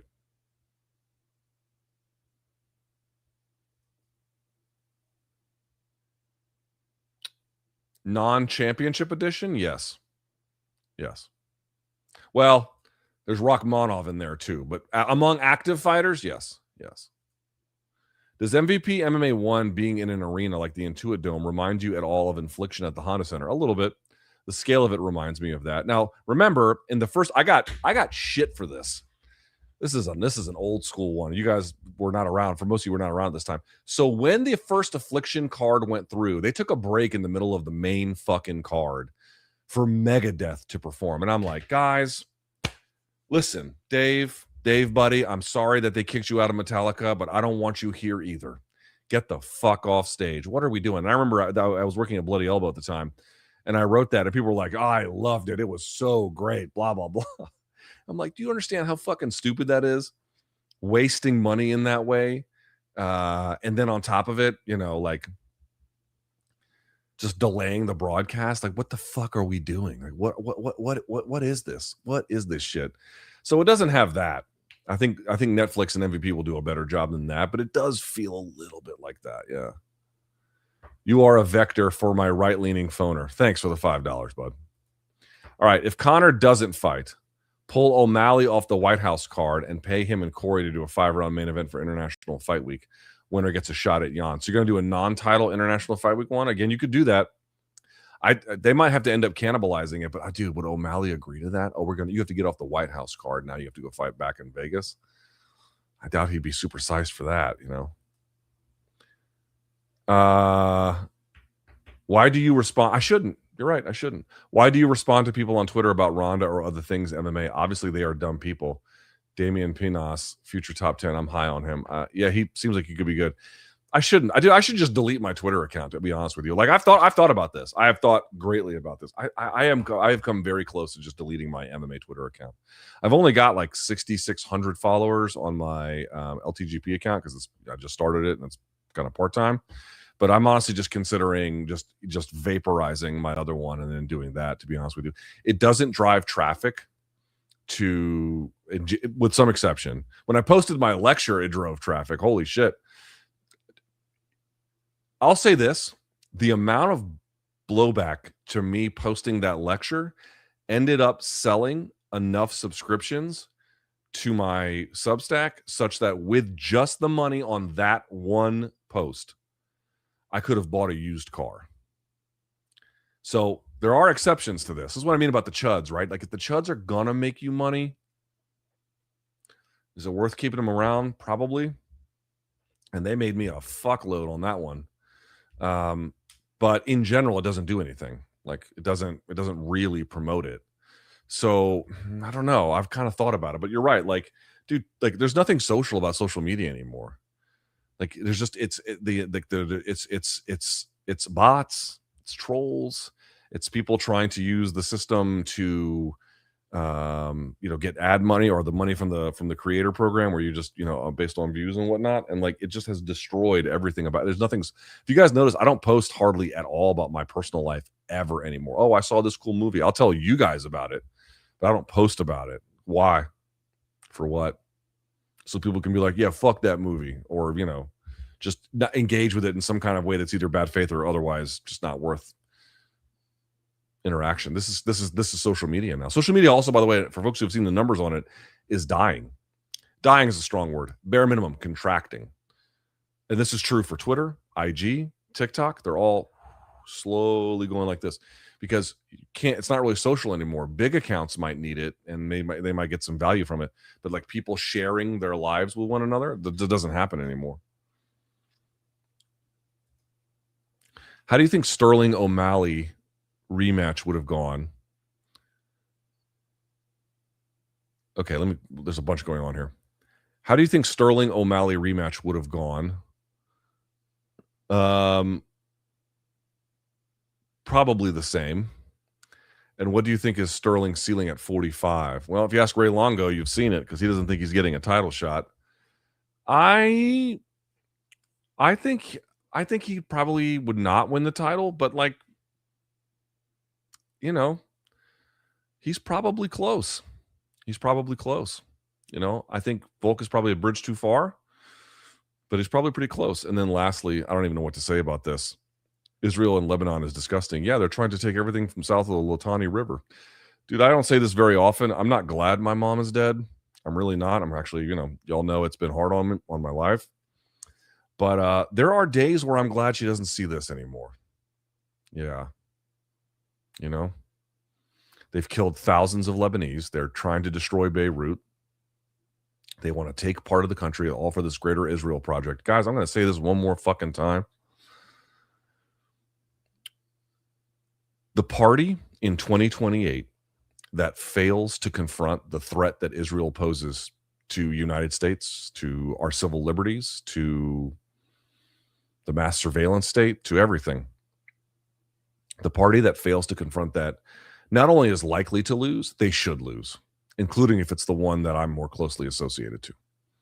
If the Democrats cannot confront the Democratic base is like hardcore anti-Israel, which is good, but the leadership is not at all. And they are stubborn and resistant, and they don't want to do anything about it. If they can't get their act together in 2028, they deserve to lose everything. There is, to me, there's many critical issues. Creating pathways to home ownership is critical. Getting inflation under control is critical. Tending to what we need to tend to here is of more importance. But if I'm thinking beyond, and actually the trouble has been brought to our shores, obviously. But like when I think about one of the biggest things that has to be confronted, the problem that Israel poses to American security, your liberty, my liberty, and frankly, the health of the international order, Israel has to be sanctioned. We have to cut ties with them. And any part of any party that is loyal to them, they should be purged from the ranks. They are one of the gravest threats to international security and our own liberty that I've ever seen in my lifetime. And the fact that we call them an ally is a joke. Jacare and Hodger, while not champs, had much more success. Hodger, no. Jacare, yes. Had much more success in MMA and came from an even older generation than Rodolfo and Buchecha. Could those two just be washed athletically? Yes, that's a part of it. I've seen people suggest PEDs might have played a role. You're welcome to confirm that. But no, Hodger did not do all that great in MMA. He was kind of real languid. But to your point, Jacare did great. But Jacare is wildly athletic, and B, had a style of jiu-jitsu that just translated well anyway, had almost like a self-defense. I mean, he was he was athletic and had modern, for his time anyway, modern best practices, but he also had like a real effective for like self-defense style of jiu-jitsu too. Luke, do you have a theory on how Trump even got ejected in the first place after the first video came out about how he grabs women by the kitty? I'm Canadian, still don't get it. Yeah, people just didn't care. He represented at the time, for the people who voted for him, such a turn the table over at the party kind of vibe to what they saw was the rot. Quite rightly, what they saw was the rot in our politics, that they thought, yeah, sure, he's rough around the edges. Yeah, sure, he's done some bad things, and we don't like that. He might talk coarsely, and you name whatever they wanted to say to obfuscate it or to otherwise explain it away. But that he represented something more important beyond that, and that was the reason to elect him. That's what they would say. Thoughts on AOC saying MTG? This is an interesting one. MTG is a bigoted anti-Semite who she doesn't want to work with. Mind you, MTG did post a pic of the Statue of Liberty in a burqa after Mamdani won the primary recently. This is a tough one, right? So, like, if it doesn't matter what side you're on, when do you make common cause with the other side? When do you do that? So, like, for example, we would all agree that Ro Khanna and Thomas Massey getting together has been a good thing, right? We wouldn't have the Epstein files released, even in the limited portion that we got, if it wasn't for Ro Khanna and Thomas Massey working together. So clearly there is a lane for two different actors to come together from different parties for the benefit of the country. And I recognize that. But at the same time, you have to ask yourself, I am glad that MTG has done a lot of advocacy for the Palestinian people as such, and has spoken about the problems of our partnerships and alliance with Israel. I think that's really, really important. But she has also opined about Jewish space lasers, and any number of other crazy ass things that are not helpful or rational or sane. And so it's a little harder to find exactly what the common cause would be. Also, her legislation has always been like dead on arrival, so there's not really like a thing to sign on to. Also, not for nothing, MTG has personally, or at least set forces in motion to harass AOC. So there's that too. So, like, on the one hand, I think there's a place to be like, hey man, people have a change of opinion. That's a good thing. If they're willing to advocate for things that are, hard to advocate for, and they're going to stick their necks out there, that's also really important. But I think if you're going to make common cause with a rival entity, as you can see, there are lanes in which to do that. Again, the Khanna and Massey one to me is like a great example of that. But at the same time, at what point are you? How politically useful is it to make the alliance? I think is another key question. Partnering with MTG, she's not really in Congress anymore. It's not politically useful. And so I think that you have to be open to the idea of partnership. Partnership and building a big tent is actually quite important, but you cannot be blind to the limits of what that person can offer if they've got baggage like that. How can Khamzat deny audience to Kadyrov if he's already been forced to accept gifts from him? He can't. Moving is difficult because of his ties to him, and he still has family in Chechnya. He has no choice. Basically, I mean, no choice seems like a strong word, but a pretty fucking limited one. Yeah, it makes it tough. It makes it tough. Which interviewer got the best out of you? Pablo was really good recently. Pablo Torre. I haven't thought about that. I've never done an interview. I mean, my story is not that interesting. Like, I don't think my story is very interesting. I don't know. That's for you to decide. I don't know. It's a good question, but I don't know. I don't know how to answer that. I've never looked at an interview I did about me and was like, oh, I come across great. I mean,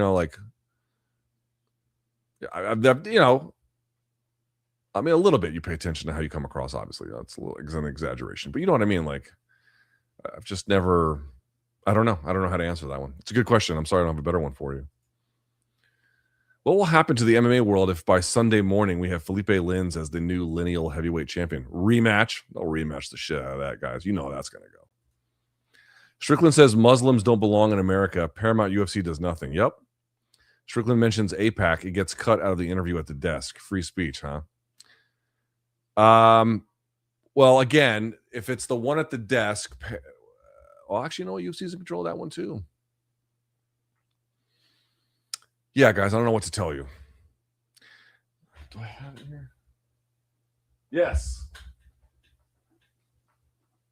As you can see, this book got wet because it's all like, I don't know if you can see it. See how it's like, yeah, you can see that. See how it's wet like that? The pages got all messed up. This is a book by Edward Said.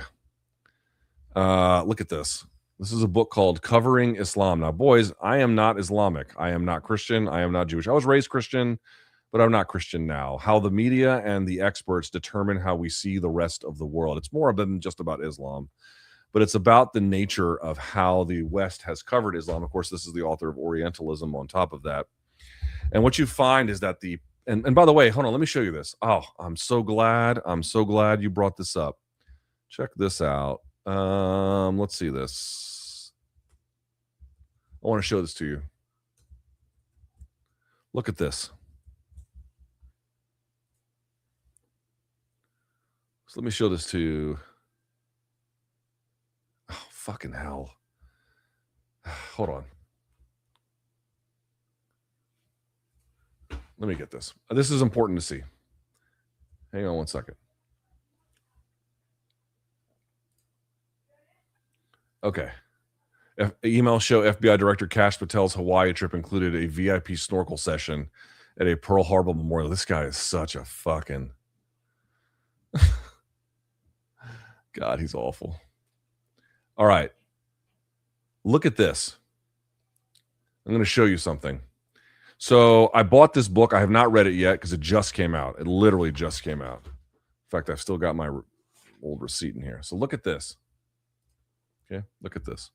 How to Sell a Genocide. The Media's Complicity in the Destruction of Gaza. It's by Adam Johnson. Adam Johnson, man, if you want a smart guy to follow on social media, this fucking dude, whoops, right here. This dude is it, Adam Johnson. This is a book where he goes through systematically measuring, more than just measuring, but part of it is measuring the degree to which the media just doesn't care about Palestinian issues or voices, and then overstates and overdoes how much they go in terms of like magnifying, Israeli deaths or discomfort. But look at this. So they did this. Check this out. Here we go.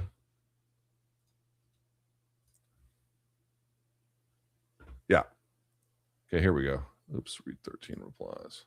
Oh, for fuck's sake. Yeah, okay.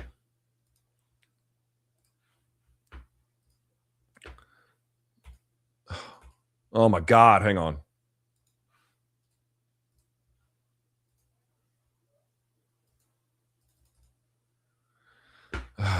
This is annoying as shit. Hang on.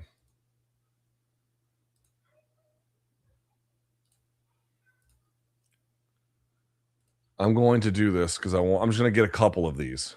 Okay, I'm just going to get a couple of these. Okay, I'm going to upload these here, and now I'm going to show them to you. Okay. Let's see here. Yeah, these two.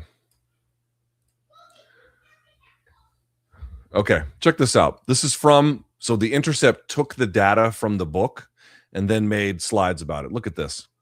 So emotive words on TV and TV news, they went through 5,000 hours of television footage and more. They scrubbed, as you can see, the first 30 days of the conflict.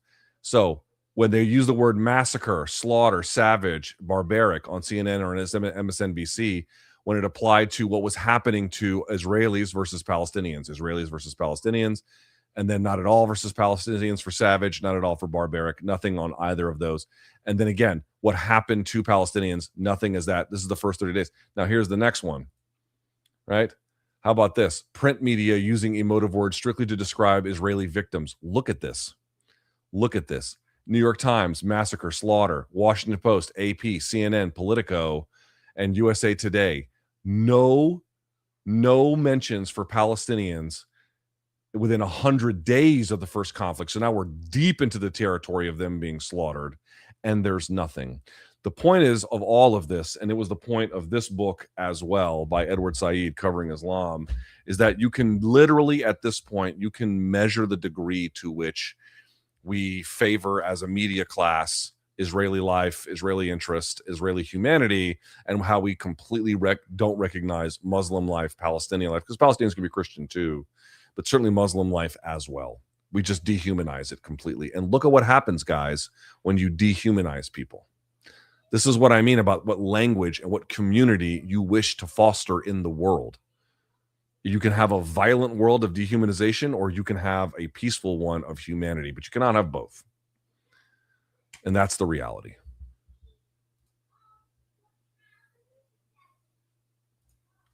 Is it even safe for Ronda to get into a fight considering she had, sorry, let me finish reading the question. Considering she had to leave WWE because of her CTE. It's a great question, bro. I don't know how she gets around it. Her mom's on the commission. Maybe that explains it, but either she was lying to sell books or do media, or she has terrible CTE and she's walking into this event. I guess we'll see. I know heavyweights have longevity, but Francis will be 40 soon. How much longer do you think Francis will be world class before he starts deteriorating? Not to Tuivasa level, but for the same. Probably pretty soon, actually. 30 is not old in heavyweight. 35 is not old. Even 40 is not like old, but it's the beginning of old. Could be wrong, but can't help feel that you sort of like Strickland despite the odious things he says. I don't, but he seems genuine on occasion. I do not hate him. I'll be honest with you. I mostly pity him.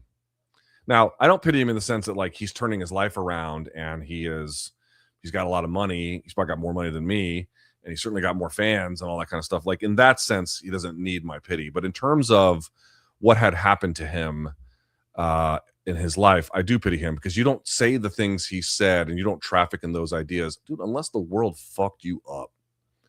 Same with Chud the Builder. You think this dude came from like I don't know what I literally don't know a thing about his bio, but I bet somewhere along the way someone did some fucked up shit to him. Like this is that like returning to the world. And the only thing I can say in defense of Sean, other than maybe he's changing, maybe he's not. I don't know. We'll see. But the only thing I can say in defense of him is to know that me personally, I also in my life have said, and I've seen fucked up shit has happened to me, and I've also returned fucked up shit to the world. And the difference is I had people and institutions around me to curtail that, to corral it, and it took longer than I would have ever liked. But, I had the benefit of civilizing forces for me to help me, and he did not have many of those. And so I pity what it does to him. Like going back to that presser where Khamzat says like, oh, your daddy made you a girl and stuff like that.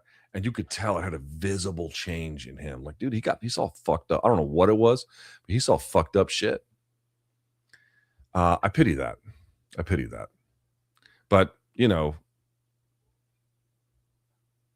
are we simpatico? I suspect that, probably not. My cousin is in his early 30s. His younger brother died a few years ago. Shit. And his 14-year-old daughter took her life this week. Fuck.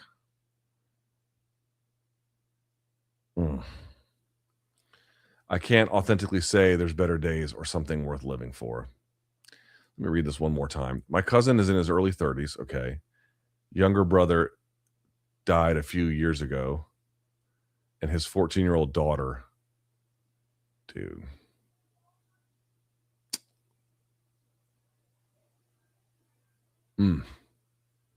I don't know what to say either.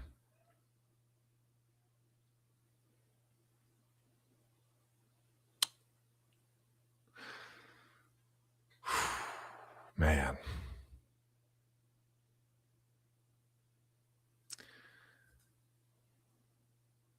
I don't know what to say to things like that. I saw a guy in Lebanon who his house was bombed. And he lost his wife, his sister, the wife's brother, and then all of his children. And in the Associated Press, or maybe it was Reuters, they interviewed him and they were like, what are you going to do? And he was like, I don't even know what the point of doing anything is. Where, you know, the things that give your life context and joy and community and family and all the things that are the building blocks of life, when those just get vaporized in that particular guy's case in an instant, I don't know what to say. I don't know what to say about the problem of evil. I don't know why bad things happen to good people, and seemingly in ways that is beyond the point of comfort or comprehension in certain cases. I don't know what to say. I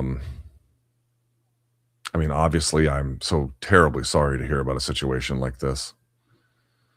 And I can only hope that somebody can recover in some kind of way from something like this. But also recognizing that these are so traumatic as to be just impossible. Just impossible. I'm so sorry to hear that, man. I don't know what I would do if something like that happened to me. You know? My God, I don't even want to think about that. Jesus. The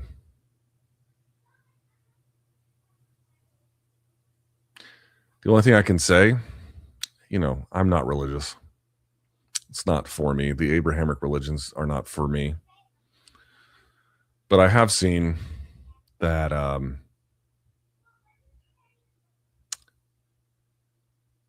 just tell you what I've seen in the world. I have seen people whose faith, even through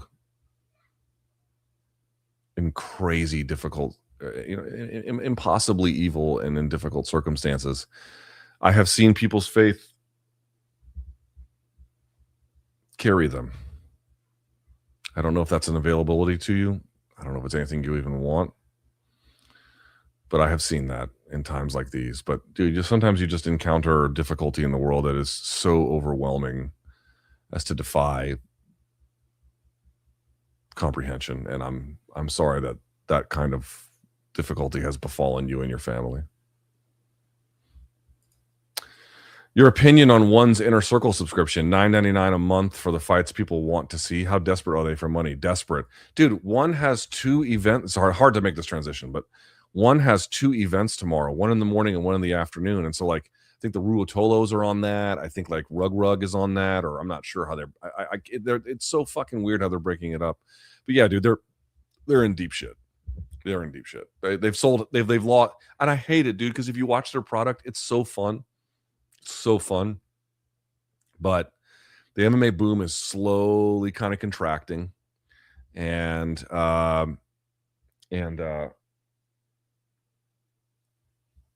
they've lost $500 million, bro. What can you say? Question for LT. Top 3 Killer Cam songs, Dipset versus Count. Oh, Dipset versus Count. Oh, Jesus. Oh, that's tough. Crown Me is one of my favorites. Oh, Triple Up. Triple Up is the best one. Triple Up is the fucking best one. Oh, God, Triple Up is the greatest. And not just him, like 40 Cal on that song is good too. But Triple Up is great. And then maybe Horse and Carriage. I'm not sure. Oh, you know what? Horse and Carriage is good.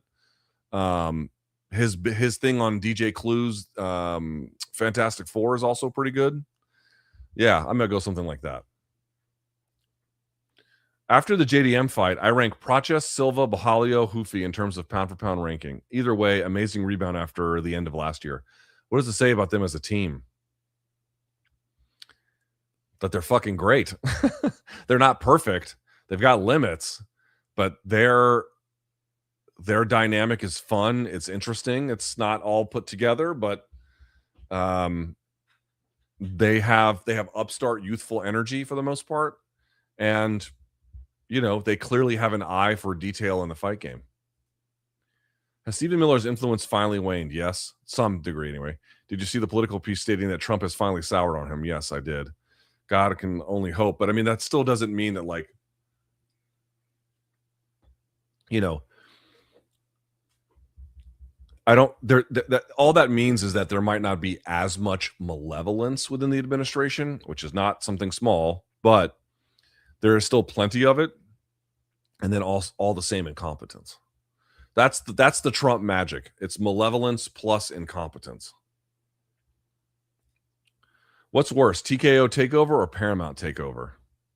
Paramount. Well, for now, Paramount, but Paramount, because they control so much more of how the media ecosystem operates. What would be a bigger upset this year if Rousey loses or Ngannou this Saturday? Whatever the odds say, I'm not sure, but probably Ngannou, because Rousey being out for a long time, yeah, okay, she's not herself anymore. That whatever, but Francis, that'd be a big deal in terms of upset. Who, if any, are some champions that you were convinced weren't champion material and they proved you wrong? Sean Strickland for sure.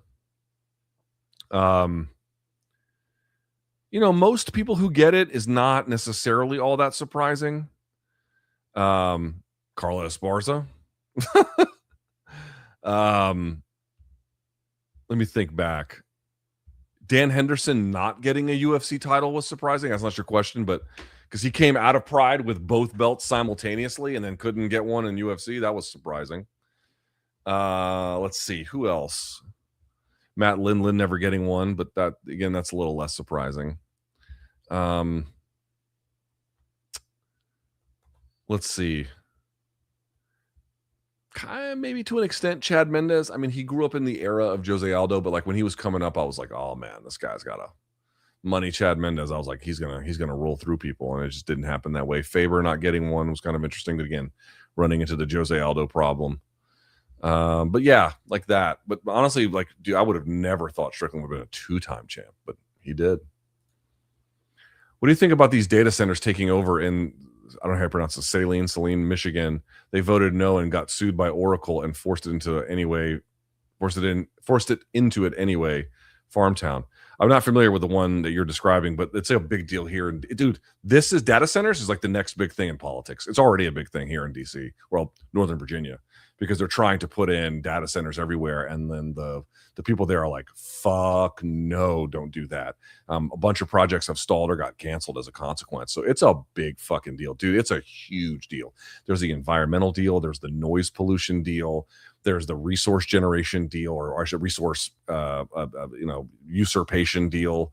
It's a fucking monster problem. I'm not opposed to the idea that there is a role for data centers in the economy, but the fact that there is no AI regulation covering this shit, or you're seeing, and by the way, in certain municipalities, they're giving it all to data centers and away from actually the native population. This happened to a place in Nevada recently with a town of 50,000. So they have to change who's getting their electricity for that. That should be fucking illegal. That should be illegal. This is the next frontier in local politics everywhere, not just here, everywhere. Data centers, huge fucking problem. Ronda telling us all that she has no intention of fighting after this ruined any interest I had in this fight. Why spend money on something that has no point? You mean for Netflix? Yeah, I don't know, but it's kind of free on Netflix for you. Yeah, I'm not sure I really believe that either, but yeah, there's been a lot of this promotion that's been a little weird for this one, yeah? Like, dude, Gina's been a wallflower this whole time. She hasn't been bad. Fans seem to like her enough, but like no one seems to really care. I see Ronda everywhere. I don't see Gina hardly anywhere. That's been weird. It's been weird. Am I crazy for thinking without Alex, Ankh should run the division? No, that's not crazy. Do you think he will have learned from that last loss and no longer be Donk Alive? He'll always be Donk Alive, but he gets better from losses too. No, he's better than everyone not named Pereira, for sure. Yes. Ronda saying, okay, we did this one already. How viable is Zuffa Boxing without Turkey? With the Saudis pulling out of FIFA, Live, I'm skeptical in Zuffa pulling off without big initial investment first 5 years. So it's a great question. Here's what I would say. The one thing that would change my opinion about the future of TKO or Zuffa Boxing would be if Saudi pulls out. If Saudi pulls out, that is a potential anyway game changer. Now, TKO's got enough money to cover it. The question is whether they would want to. I don't know. Seems to me like what they want are the Saudis to give them financial runway to lock up the contracts and then to change the pay like you're seeing them do with WWE, for example, right? Seems to me that's what they're looking for. They're looking for that kind of an assist. If they were to pull out, it's not a death sentence, but that to me would be one of those things where it's like, okay, I know I rang the alarm about UBOs, but and I still think that they're bad, obviously. Like getting rid of labor protections is always going to be bad, but it might be less sinister in a world where the Saudis completely yank funding. However, they haven't yet, and they seem to indicate that they're not ready to do so as much. So we shall see. One more. Luke, there appears to be an injury bug going around championship level fighters right now. Are you expecting even more interim titles to be contested over the next year? Not in any unusual way, no. Really appreciate you separating Sean and his ideas from the person. We are all flawed, and you leaving room for redemption is important and not something I expected to hear from you. You have to leave room for redemption. How could I not leave room for redemption? I have benefited from it. But at the end of the day, you can't grant it until they've earned it. Right? That's different. He would have to change his behavior, to not promote another fight like that. Even given the option to not do it, And he could still be loud and, again, dude, it's the fight game. People are going to say fucked up shit, Like on some level, that's just what it's going to be. And I recognize that. But I've seen what that looks like under more, accessible conditions to the wider public.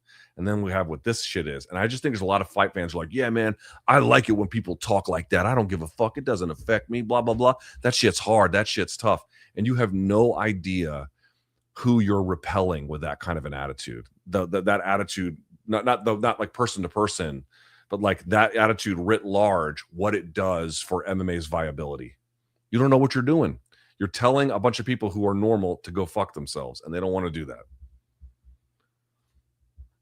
Luke, did you tune into the JD Clavicular and Jake Paul stream last night? I'd rather eat a bullet. True meeting of the minds right there. Could you do what are we feeding young men in terms of the information? What are we feeding them?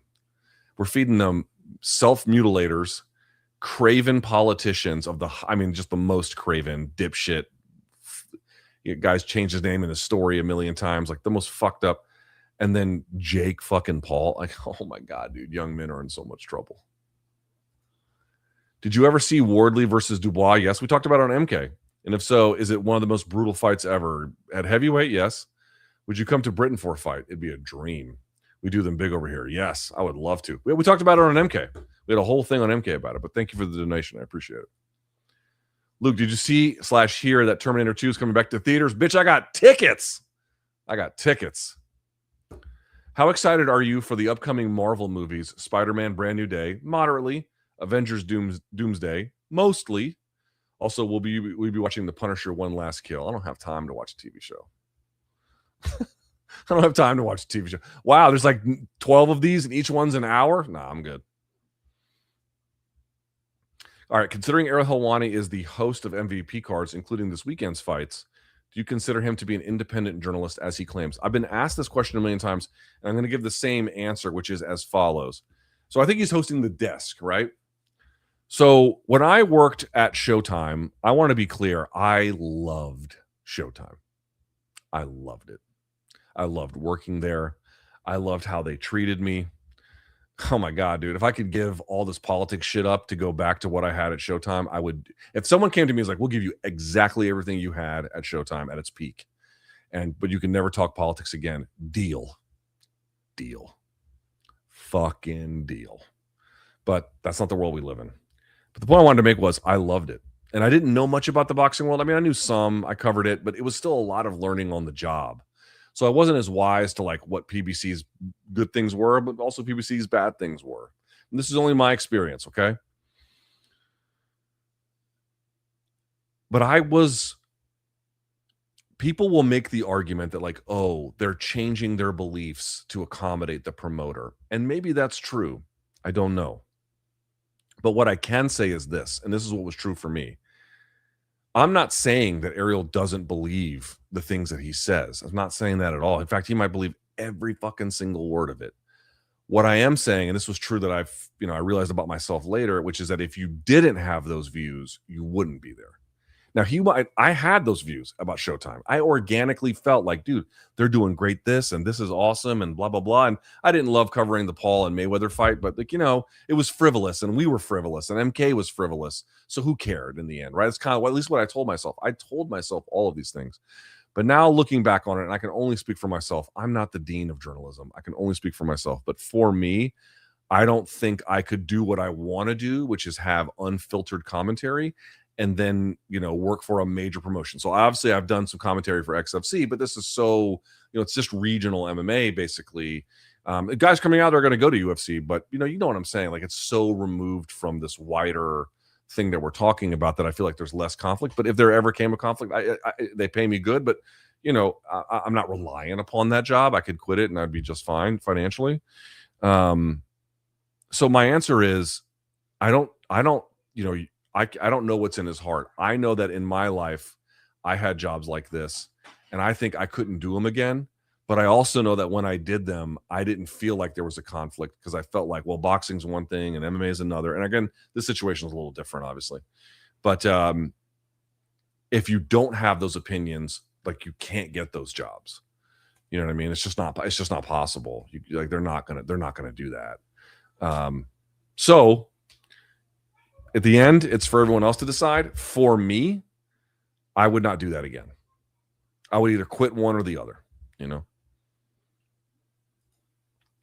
Took the niece to see Hoppers. Tukes will like it. I saw it twice with her brother. We love that movie. Hoppers, you guys haven't seen it? Oh, it's awesome. Pixar, I think. Should fighters not follow their opponent to the ground after a knockdown? It depends. It seems like guys are able to survive on the ground way better now. That is also true. The answer is, what you should not do is allow them to establish any kind of control to slow the fight down. So you can follow them to the fence. You could follow them to the ground, but you have to be free moving enough that you're advancing position the entire time or landing damaging shots or locking in a submission, but not to like, oh, I'm going to hold them here, or I'm going to allow myself to be held. That's when it becomes a problem. Local donk checking in from Fairfax County. Do you think Tyrell will continue to walk straight into punches? It's 2 fights and he's done that. This last one and then the Royval one. If so, his career will be short. His career will be short if he doesn't get better defense. He is going to speed run his destruction. Just had my first seizure in 7 years. You bring some happiness to an otherwise shit week. Thanks for all you do. I hope you have some medication for it or some kind of treatment for it. I'm wishing the best for you. Thank you for your support. I really appreciate it. You're having a Winnebago Man moment with your computer. Google Winnebago Man, who's actually Bjorn Rebney's father. I've seen it, where he goes ape shit on the Winnebago constantly, like crashing out. That's he's right. That's Bjorn Rebney's actual dad. Ariel asked him about that. Ariel interviewed Bjorn Rebney and they asked him about it. You ever been to Comet Pizza? Comet Ping Pong? Oh, you mean in Northwest? Yes, I have been before. This is the joint that everyone. This one here. Yes, Comet Pizza. I don't live anywhere close to it, but like in my 20 years, have I been there? I think a couple of times. I think this was all pre-Pizzagate. I have not been since Pizzagate. The whole, that fucking moron who ended up dying, by the way, like, I don't know if it was suicide by cop, but the guy who was like, I'm going to go find underground children. And then there's like nothing in there and he gets arrested. And then he later had a confrontation with a law enforcement officer, I think on a traffic stop, and they shot and killed him. But like in my 20 years, yes, I've been there. Well, the last 20 years anyway, I've been there a couple times. Sure. Luke, after last weekend, is it fair to say Islam would definitely beat Khamzat at welterweight? Yes. And possibly even middleweight? Yes. Yes. It is. You're asking, would it be fair? Is it fair to say that? Yes. Freddie DeBoer writes about this a lot. Trauma and mental illness make people shitty. And until everyone accepts that ugly reality, all this mental health awakening seems mostly for elites. Well, Mental health awakening by itself isn't the problem, but like this is the thing I go back to, dude. It's like, you ever read about like Gervonta Davis's background? This dude was so I've told you guys a story. Like when you go from DC to New York on the train, you go into the Baltimore train station and then you go out of it. When you go out of the train station, you have to go through like kind of the downtown area, or pretty close to, not quite the downtown area, but pretty close. And there's like all these abandoned fucking homes, like just urban blight as far as the eye can see in certain times on that route.